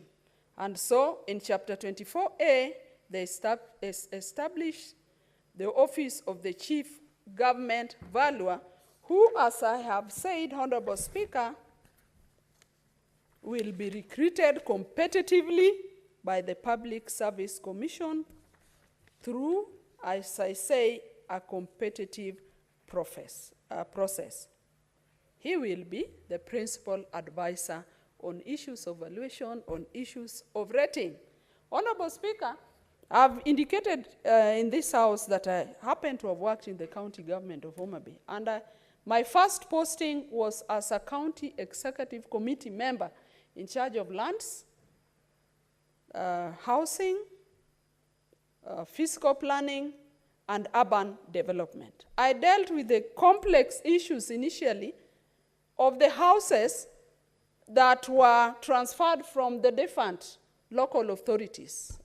Specifically in Homa Bay, that was housing from the Southern Nyanza, of course now in Homa Bay, the then Homa Bay County Council. Honorable Speaker, we had houses as big as 3-bedroomed houses, 2-bedroomed houses on their own plots. But Honorable Speaker, it was a pity some of those houses were being charged 1,000 shillings. So then how are the counties going to raise revenue to sustain even the servicing of these houses? But our actions were limited to the fact that valuation had not been done for a long, long time. And so you could not even review those charges without a valuation that was done. We had houses for the national government and houses for the county government, and that is uniform in all the other county municipalities. Honorable Speaker, this bill will deal with some of those challenges. County governments have also dealt with the challenge of even getting a valuer to value pieces of land when they are going to acquire land. And basically, because, Honorable Speaker, the example I give is a county where I come from, and we had one valuer, government valuer, that was servicing the whole of Kisii County, Nyamira County, Homa Bay County, Migori County. And you had to chase him all over the place, and yet we are valuers graduating from the university. But even when county governments employed these valuers, there are certain responsibilities they cannot take because of lack of harmonization of rating. And so, this government, chief government valuer is going to set guidelines that will be rolled down and will be undertaken by county governments. Honorable Speaker, there's the new clause 30A.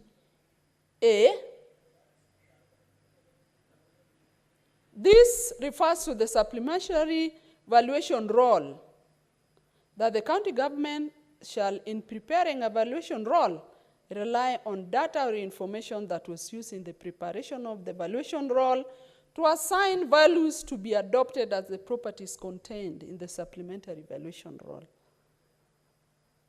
Honorable Speaker, the committee deliberated on this, and where the county government has reason to believe that a supplementary valuation roll needs to be prepared, the county government shall cause a supplementary valuation roll to be prepared where necessary. Honorable Speaker, the Chapter 3 refers to recommendations that the committee have made. There's clause 34, clause 36, and Honorable Speaker, as I move this motion and request the majority whip to second it, I want to say that the mediation committee was seamless. We listened to each of the committee members. We were led well by the chairperson and the vice chairperson, and because of the objectivity, we were in agreement of a number of the clauses. And so, Honorable Speaker, I move this motion and I request the majority whip to second this motion on the national rating bill that will help us to solve a number of the challenges that Kenyans and particularly county governments have undergone. Thank you, Honorable Speaker. Thank you, Senator Beatrice. Senator Boni.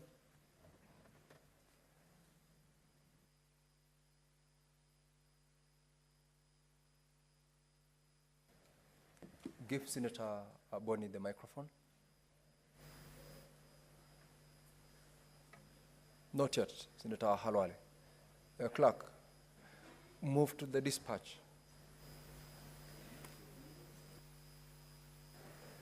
Thank you, Mr. Speaker. Mr. Speaker, I rise to second the chairman, madam, of this committee, Senator Beatrice Ogola, as she has moved the national rating bill in that particular version. Madam Speaker, Mr. Speaker, allow me to congratulate the committee of this House and together with the Committee of the National Assembly when they came together as a mediation committee led by the Honorable Joash Nyamogo and deputized by our colleague John Medhu Muhia. They have done a very good job. And Mr. Speaker, allow me also to congratulate the nominated senator from Homa Bay for ably moving this motion. Listening to the young lady, Mr. Speaker, it forces me to congratulate her party, the ODM, seeing her ability in this particular discourse. It is a case for other political parties to always use a very high standard in giving special elected seats to members, because listening to Beatrice, you clearly see that she adds value to business in this House, and definitely by extension, I hope, back home in Homa Bay. Mr. Speaker, as I second this motion, I always think back on how members of the public in this area have forever remained vulnerable. Because ordinarily, when you want to exchange property, and Mr. Speaker, you are relying on a valuer, you have no idea the criteria they use to rate your property, your premises, and so on and forth. But that this law is moving into that direction, we are protecting members of the public more and more. Whereas we are trying to standardize rating across counties. But I'm alive to the fact, Madam Chair, Beatrice Ogola, that even when you go to Homa Bay itself, within Homa Bay, you can move from one sub-location to the other, and a property which is comparable, you are given totally different values, and you are always left at loss. Probably you wanted to use this rating to access a loan, and somebody from this sub-location has a better rating than you who comes from the other sub-location, and yet you come from the same county, Mr. Speaker. So, Mr. Speaker, I thank this particular industry, and because Senator Beatrice Ogola has painstakingly taken the House through this report by speaking to clause by clause, as discussed in the committee, I am not going to belabor it, but, Mr. Speaker, use this opportunity to urge my government to ensure that we employ more valuers. Members of the public, Mr. Speaker, when they want services of valuer, it's very difficult to access them.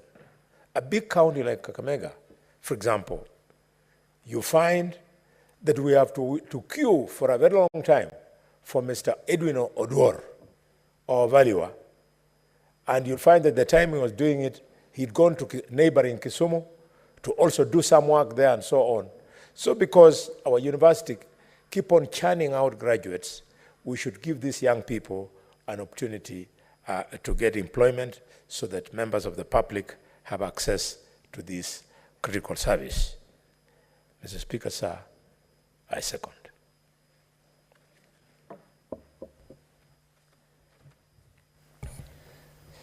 Now, honorable senators, I propose the question that the Senate adopts the report of the Mediation Committee on the National Rating Bill, National Assembly Bills number 55 of 2022, laid on the table of the Senate on Wednesday, 30th October 2024, and further, that pursuant to Article 133, Sub-Article 2 of the Constitution and Standing Order 167.3 of the Senate, approves the mediated version of the bill.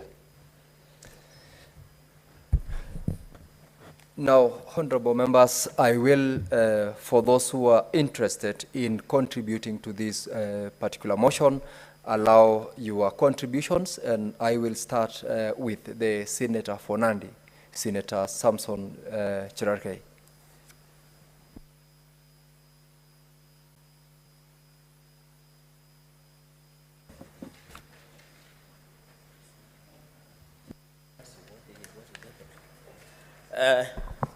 Thank you, Mr. Speaker, sir, for this opportunity, and also to welcome you back.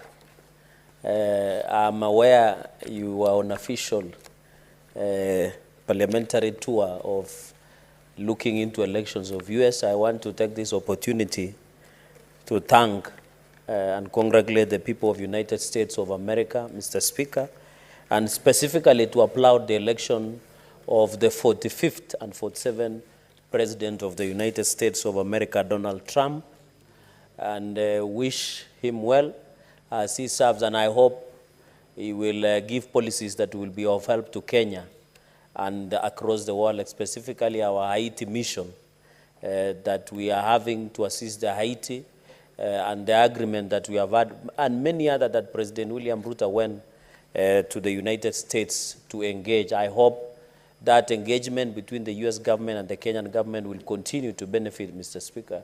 In fact, as His Excellency Donald Trump was being elected to the office, there was a hashtag that the current US envoy, Megan Whitman, should leave the country. But Mr. Speaker, to be fair to her, she has been very supportive to the Kenyan government. Mr. Speaker, is one of the ambassadors who have marketed Kenya than any other special envoy or high commissioners to this country. So I want to request Kenyans to give her a break. She's doing a lot. And Mr. Speaker, there is a misnomer in this country that when you are an ambassador, you must work with the opposition of government. That is not true. Any ambassador to this country must work closely with all Kenyans, both government and opposition. So the people who want to start hashtag on Twitter or X against the US ambassador are being unfair, Madam Speaker. And therefore, there is a song on the street that said, waende wasikie vibaya na huko kwao. Mr. Speaker,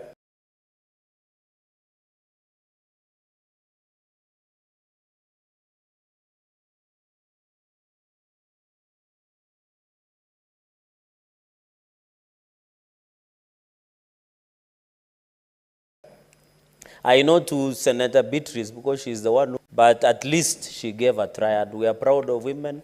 We hope they will be inspired. But I always knew Donald Trump would win because I have been to America on several occasions and I know the ground. Skiza ground. Mr. Speaker, in quick succession, because I'll take 2 minutes, is to support, congratulate Senator Beatrice Ogola for ably moving this mediated version of national rating bill. Mr. Speaker, I'm privileged to serve in county public accounts.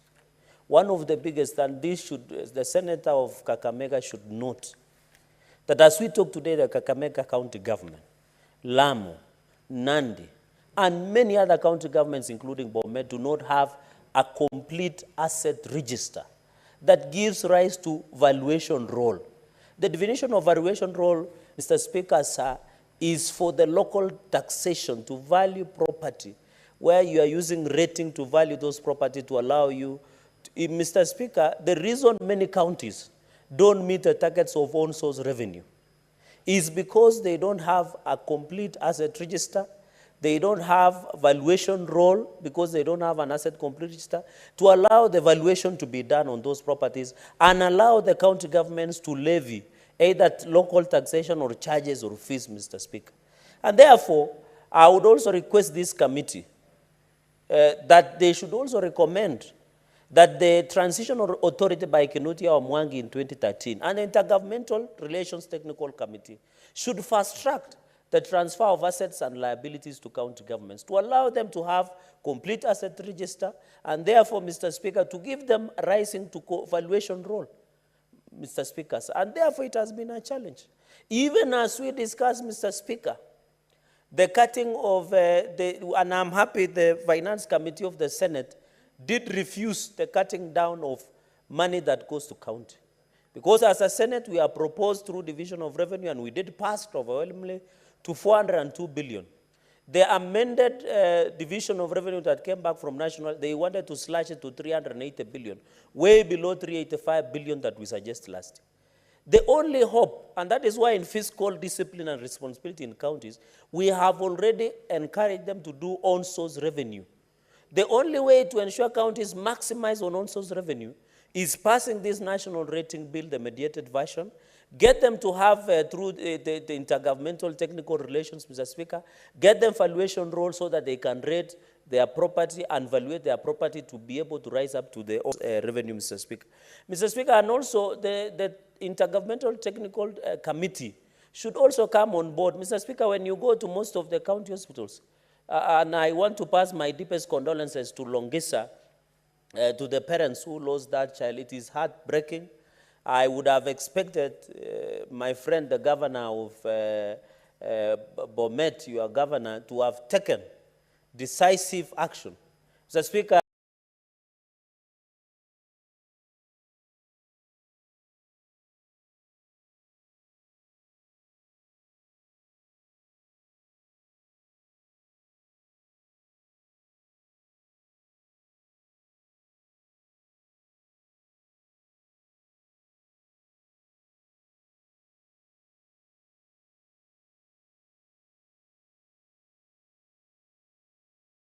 if you need any help of this house, and I expect that hospital, in fact, that hospital should not be called referral. It should be closed. Because if the baby is dying, because parents cannot afford to pay money, Mr. Speaker, it is so tragic. And that incident that happened, I would have expected the CCM of Health, CEO, and any other person who is in charge of that to have resigned out of in good faith, out of morality. And the governor should have fired like yesterday. And I'm happy you led yourself and the members of parliament from Bomet County. And if it is possible, Mr. Speaker, if they don't take action, we can support the parents. The Committee of Health of the Senate can come and visit Longisa and cross-check. And even, Mr. Speaker, write to Kenya Medical, KMPDU, for action against those officers who did not do their job. Because I agree with Senator Ogola as talk about professionalism. In fact, those nurses who allowed that child to die should have their licenses cancelled by Kenya National Union of Nurses to show seriousness. And that is why even in valuers, we are saying, even in Senate, we have said ISPAC members who give us adverse opinions when they are doing the auditing after the Office of the Auditor General must be punished by being struck off in ISPAC and getting their numbers. The nurses at Longisa Hospital who are on duty, including the chief nurse, should lose their license of practice for not giving that medical attention, Mr. Speaker. And our prayers and thoughts are with the family, and you can convey our deepest condolences. Mr. Speaker, on the issue of valuation role. Point of order, Senator Beatrice. Allow Senator Beatrice for an Honorable Speaker, why would the senator of Nandi, a student of Professor Tom Ojienda, be surprised when Professor Tom Ojienda is in Addis Ababa accompanying Baba himself, Senator when Beatrice. Professor Ojienda is an outstanding member, senator of Kisumu County, and in the spirit of broad-based government, why would you limit Professor Tom Ojienda? Senator Beatrice, you've yes. made your point, and that is not a point of order. It is actually a point of information, which I believe Senator Cherargei has noticed and probably taken it up as information as to why the Honorable Professor was part of the delegation in Addis Ababa. Senator Cherargei, Thank you, Mr. Speaker. As I conclude, Senator Boni. Thank you very much, Mr. Speaker. Mr. Speaker, the rule of relevance. Could the Senator of Nandi help me understand the relevance of what took place in Longisa Hospital? Very unfortunate. Its relevance to the matter at hand, national rating. Could you help me? Senator Cherargei, please proceed to give Senator Boni relevance of the comments as regards what transpired in Longisa Hospital and the motion that is being debated. Mr. Speaker, the reason I brought up the issue of Longisa Hospital is because, one, this house is sensitive and alive to other matters that happens, because we are leaders. Number two is that I wanted to drive the point home on the role of valuers, that Senator Ogola has highlighted the requirements of you being employed. One of them is that we must get approval from relevant professional body.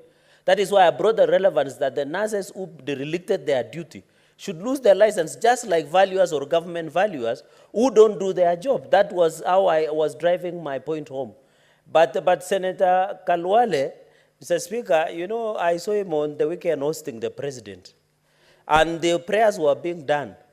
And he didn't speak anything about prayers, but he spoke about building a road from Nairobi to Malaba because it's congested. At that point, it was not relevant to the event of the day. But I'm happy he made his point.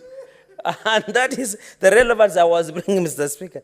Mr. Speaker, the issue of chief government value, even as in Nandi, the reason people, and I agree even in Kakamega and Homa Bay and Kisumu, please, I want to appeal to county governments. I don't see the need why we should push national government to higher values. There are many young people, Mr. Speaker, who have graduates of valuation, learn economics. They are all over, Mr. Speaker. And before you buy any property now, as a conveyancing lawyer, and I'm happy Professor Tom Ojenda wrote about the book called Principles of Conveyancing as an author, which, Mr. Speaker, he forced us to read through in quotes. He forced us. I don't know whether he wanted to sell the book or he wanted us to get the knowledge. Mr. Speaker, in the principles of conveyancing, valuation is very critical and rating of valuation of property, Mr. Speaker. Therefore, there are many valuers. I want to appeal to county governments. These things of depending on national government to give you chief government valuer, to also there is another person called physical planner. You only get, for example, in North Rift, we get in Eldoret. Yet there is Nandi, Wazingishu, Elgeyo-Marakwet. Why does the county governments don't hire these professionals? Why don't we have valuers? Senator Kalwala have pointed out very critical that when you go to townhouses that my sister referred to, you still get townhouses, and I'm not saying they should charge more rent. They are charging 300, 500 shillings because the last time they did rating of those houses was 19K Tichin, when even the exchange rate of $1 was even to 20 shillings or 50 shillings. So county governments must ensure, and I'm happy that the public service will be the one doing the appointment of chief government valuer, and the Public Service Commission, Mr. Speaker, should, and I want to insist, even as they do approval of chief government, they should always be observing interns. Mr. Speaker, you know we have started a not a very good culture by Public Service Commission where they get young people to go interns, train them, then throw them on the street. I thought since we use government resources and money, we should absorb those young interns so that we don't experience problems where we see with Gen Zs, Mr. Speaker. If government has given you an intern for 6 months, they have trained you, they have given you capacity, why would they throw you back to the streets? They should start a process of absorbing them into the system so that we can ensure that. Mr. Speaker, I'm the cognizant and the fund that Professor Tom Ojenda is an ODM member, but you know I was surprised that he's also on the technical team of AUC bid of Raila Odinga. But you know, I've not, Mr. Speaker, on a lighter note, I'm yet to receive endorsement from Senator Kalwale to the bid of Raila Odinga, Mr. Speaker. Maybe he has said in Kiluya, but I hope he will say it in English and Kiswahili and in a national platform so that we hear the bullfighter taking ill bullfighting to AUC and endorse Baba there, Mr. Speaker. In conclusion, the issue of supplementary valuation role is very critical, especially when it comes with finance bill that goes to the counties. I agree that the county assembly must approve going into the future, Mr. Speaker, so that it becomes easy and raising, Mr. Speaker. On this national rating bill, Mr. Speaker, with those very, very many remarks, Mr. Speaker, this is a good mediated version of the bill.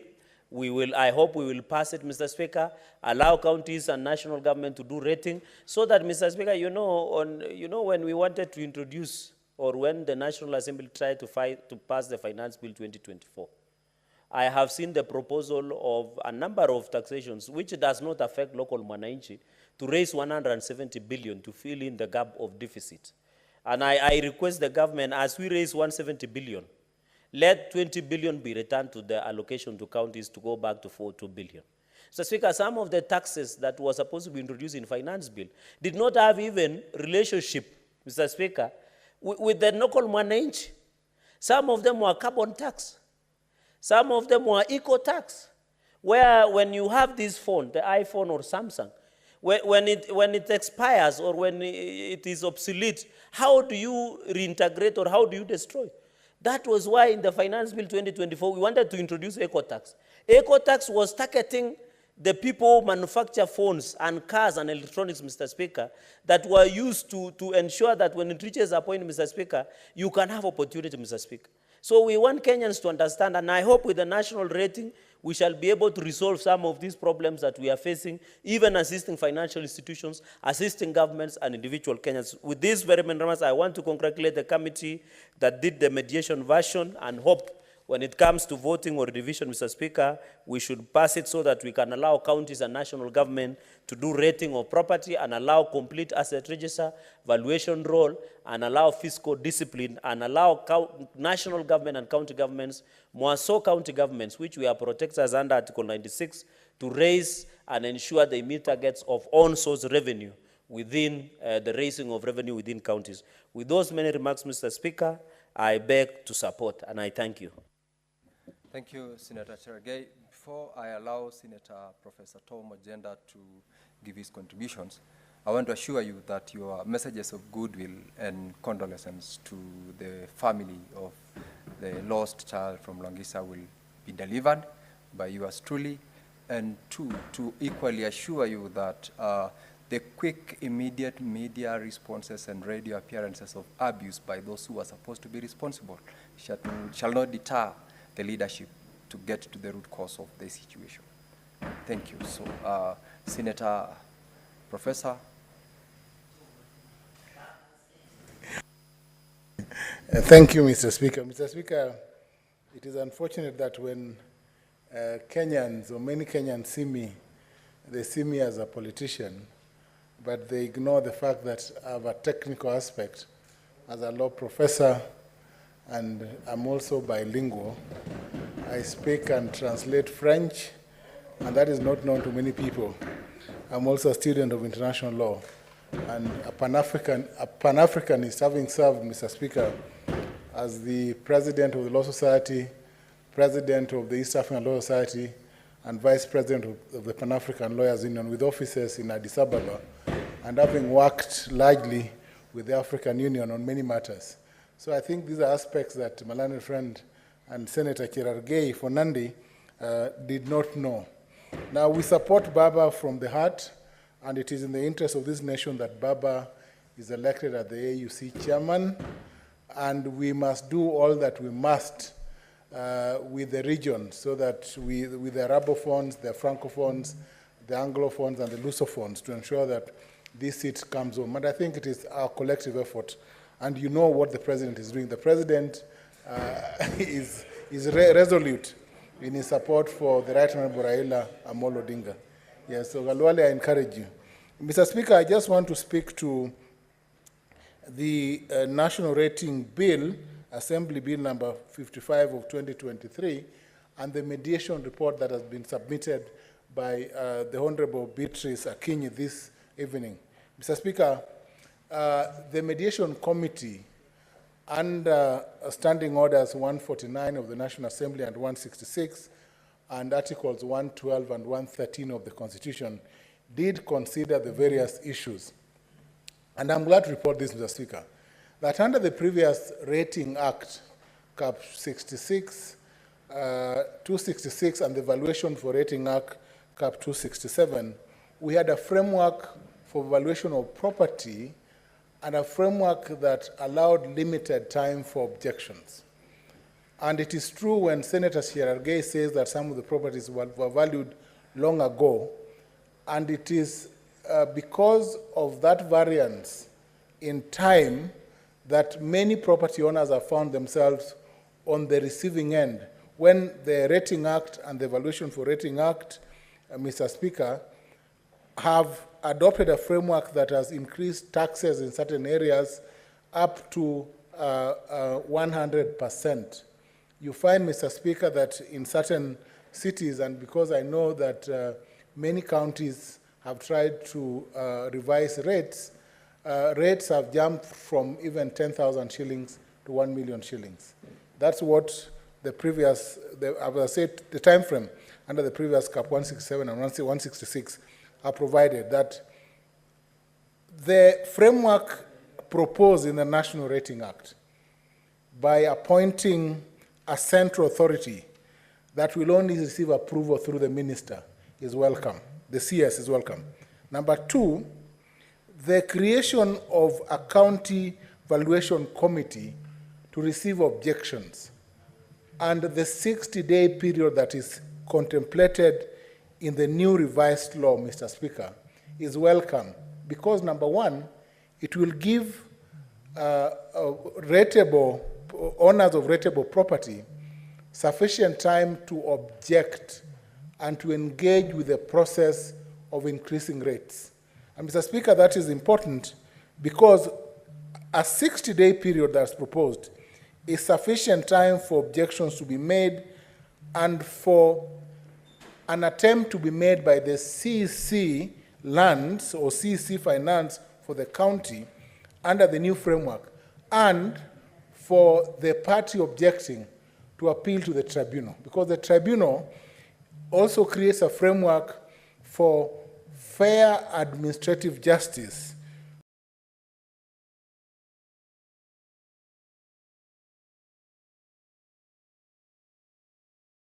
in conformity with Article 47 of the Constitution. That was chaired by Member of Parliament Nyamoko, who chairs the Lands Committee in the National Assembly, and John Methu, who chairs the Lands Committee and Land and Environment Committee in Senate. Mr. Speaker, the other aspect that I support, and I must state this, is that the chief government valuer, as proposed, though I see the qualifications are a basic degree, I would have preferred that an additional requirement is made to the proposed section 24B, and not just a basic degree in land economics. I would have expected not just membership of the Institute of Surveyors of Kenya, but a higher qualification so that the 15-year experience as set out is considered in addition to other experiences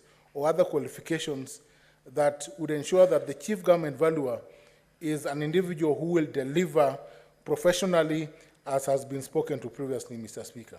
Mr. Speaker, in terms of the additional valuation role for properties that are omitted, I think this is key because what this states is to ensure that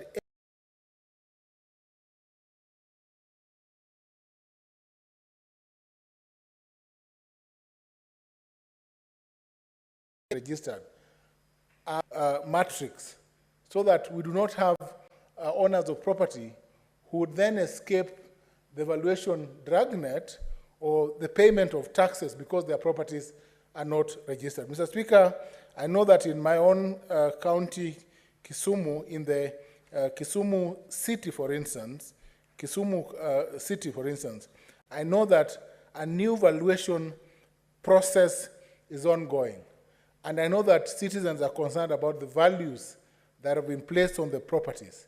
I also know that in my other city, Nakuru, there are several objections that have been raised by owners of property pursuant to valuations that have been done under the framework of law that currently exists. And what this national rating bill or act bill portends, Mr. Speaker, is a framework that will be consultative, that will give rateable landowners an opportunity to object as they should, Mr. Speaker, but also, Mr. Speaker, it increases the time frame required, but ensures that no property is left out of the evaluation process. I support, Mr. Speaker. Thank you, Senator Professor Tom, for your contribution. And honorable members, now that we do not have any other member interested in contributing to this, I will ask the mover of the motion to reply to the motion. Senator Beatrice Akinyi. Thank you, Honorable Speaker, once more for the opportunity and the discussion of the rating, the national rating bill. Honorable Speaker, before I beg to reply, Honorable Speaker, I want to take this opportunity On behalf of the Ndiwa community, from where I come from, and in reference to just the presidential nominations for state appointments, to congratulate one very senior, outstanding officer that has been nominated by His Excellency the President, Major General Retired Martin Kizito Ongoi, CBC, has been nominated as a member of the Salaries and Remuneration Commission as a nominee of the Defense Council. Honorable Speaker, this is what Kenyans have been yearning for. And I think we are going to the right direction. Major Retired General Ongoi has been an outstanding officer in this republic, serving in the army. And Honorable Speaker, I stand here to congratulate him and to state that Major Retired deserves and is equal to the task. Honorable Speaker, I now beg to reply, and in replying, I want to appreciate all the honorable senators who have contributed in this motion. Actually, it's a motion of a great contribution to Kenyans. I beg to reply, and Honorable Speaker, I request that the putting of question be deferred to a later date, pursuant to Article 66, Standing Order 66(3). Thank you, Honorable Speaker. Now, Honorable Senators, I now put, I defer the putting of the question pursuant to the request under Standing Order 66 by the Honorable Senator to the next.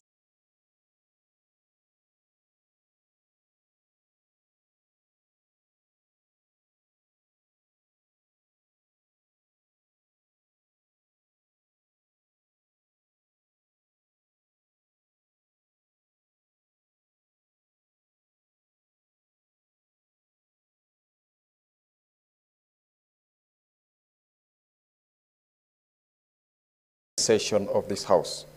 Clerk, I'll ask you to, that was interrupted on Thursday, 31st of October, 2024, and during this period, Senator Dr. Boni Halwale had 13 minutes that was remaining from his time to conclude on his contribution to the motion, and I'll call upon Senator Boni Halwale if you still have got any additional comments on this motion to conclude within the timeline that you had as remaining time for you, 13 minutes.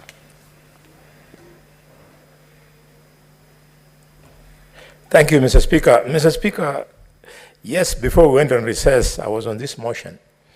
I had not anticipated that it would come this afternoon, so I've not recollected my thoughts. But this is an important point, that over and above what I said before we went on recess, this issue of bursaries is actually promoting corruption. Not corruption by the MPs who control or by the governors, but the people working in their infrastructure. Mr. Speaker, corruption to this extent. Our women, mothers of our children at school,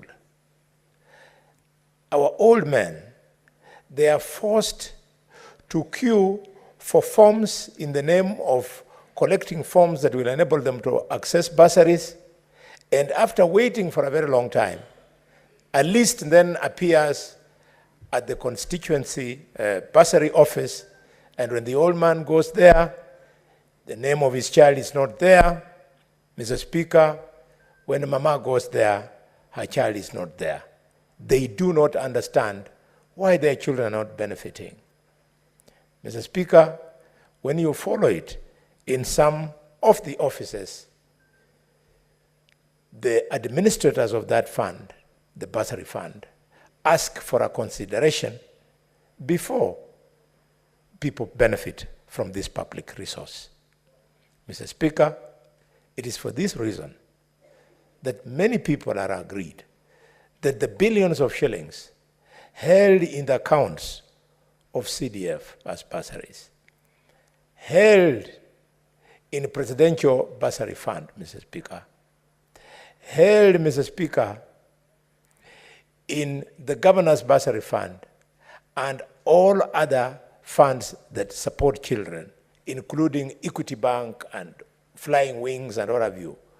All this money should just be surrendered to the National Treasury, and we make education free that can be accessed by all children. Mr. Speaker, like many Kenyans who had to walk the steep hill to have their education financed, the first time, Mr. Speaker, I had peace of mind at school was when I went to the University of Nairobi and I found that university education was free. The moment that happened, Mr. Speaker, I quickly forgot the pain I used to go through whenever I would be sent out of class so as to go home to look for school fees, which was not at home. Mr. Speaker, my home to my school, Kakamega High School, is exactly 15 kilometers. And when I used to be asked to go home, to come back with school fees at Kakamega High School, I would do that 15 kilometers on foot.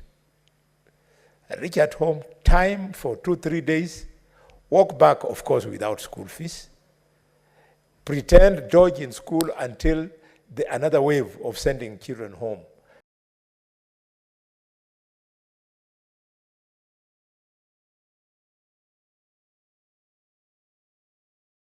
comes, and I go back. I truly want to thank God that on some occasions, whenever I could come back from home, Mr. Speaker, with 25 shillings collected after my mother had sold changa, my teachers would gracefully accept the 25 shillings and allow me a few more days in school. And I was lucky at Kakamega High School. I met a gentleman called Mr. Peter Wells. Peter Wells was teaching me chemistry at A level. And purely because of the luck God gave me, because I was doing very well in his class, he got tired of me being sent away and then took over and educated me in the year of Form 6 because of my performance in chemistry. And thanks to him, I made it in chemistry and mathematics, Mr. Speaker, and biology, and became a doctor. So we are killing very many brilliant young people because of asking them to pay. I want to appeal to our president to read tonight the story of Mwai Kibaki. The biggest thing that Mwai Kibaki gave our children was when, Mr. Speaker, he made education free. And by dint of making education free, he brought 1 million children into school who had just been lying idle at home. Over the weekend, Mr. Speaker, I was talking to the governor of Nairobi, His Excellency Sakaja. And Sakaja told me something amazing. He told me because of 500 of free lunch, the parents are supposed to pay 500. Because of that 500, Sakaja told me 1.3 million children in Nairobi have come back into school. So the situation is so dire that we should never pretend. We should do everything possible to make sure that all the children of Kenya can access education for free. Mr. Speaker, I say this with maximum respect to the fact that the system, thank you, my time. Senator Boni, you have equally been interrupted, a second time interrupted, but you still have got 7 minutes of your time remaining when the House resumes to conclude on your remarks. And now, Honorable Senators, it's now 6:30 p.m. time to adjourn the Senate. The Senate therefore stands adjourned until tomorrow, Wednesday, 13th of November, 2024 at 9:30 a.m.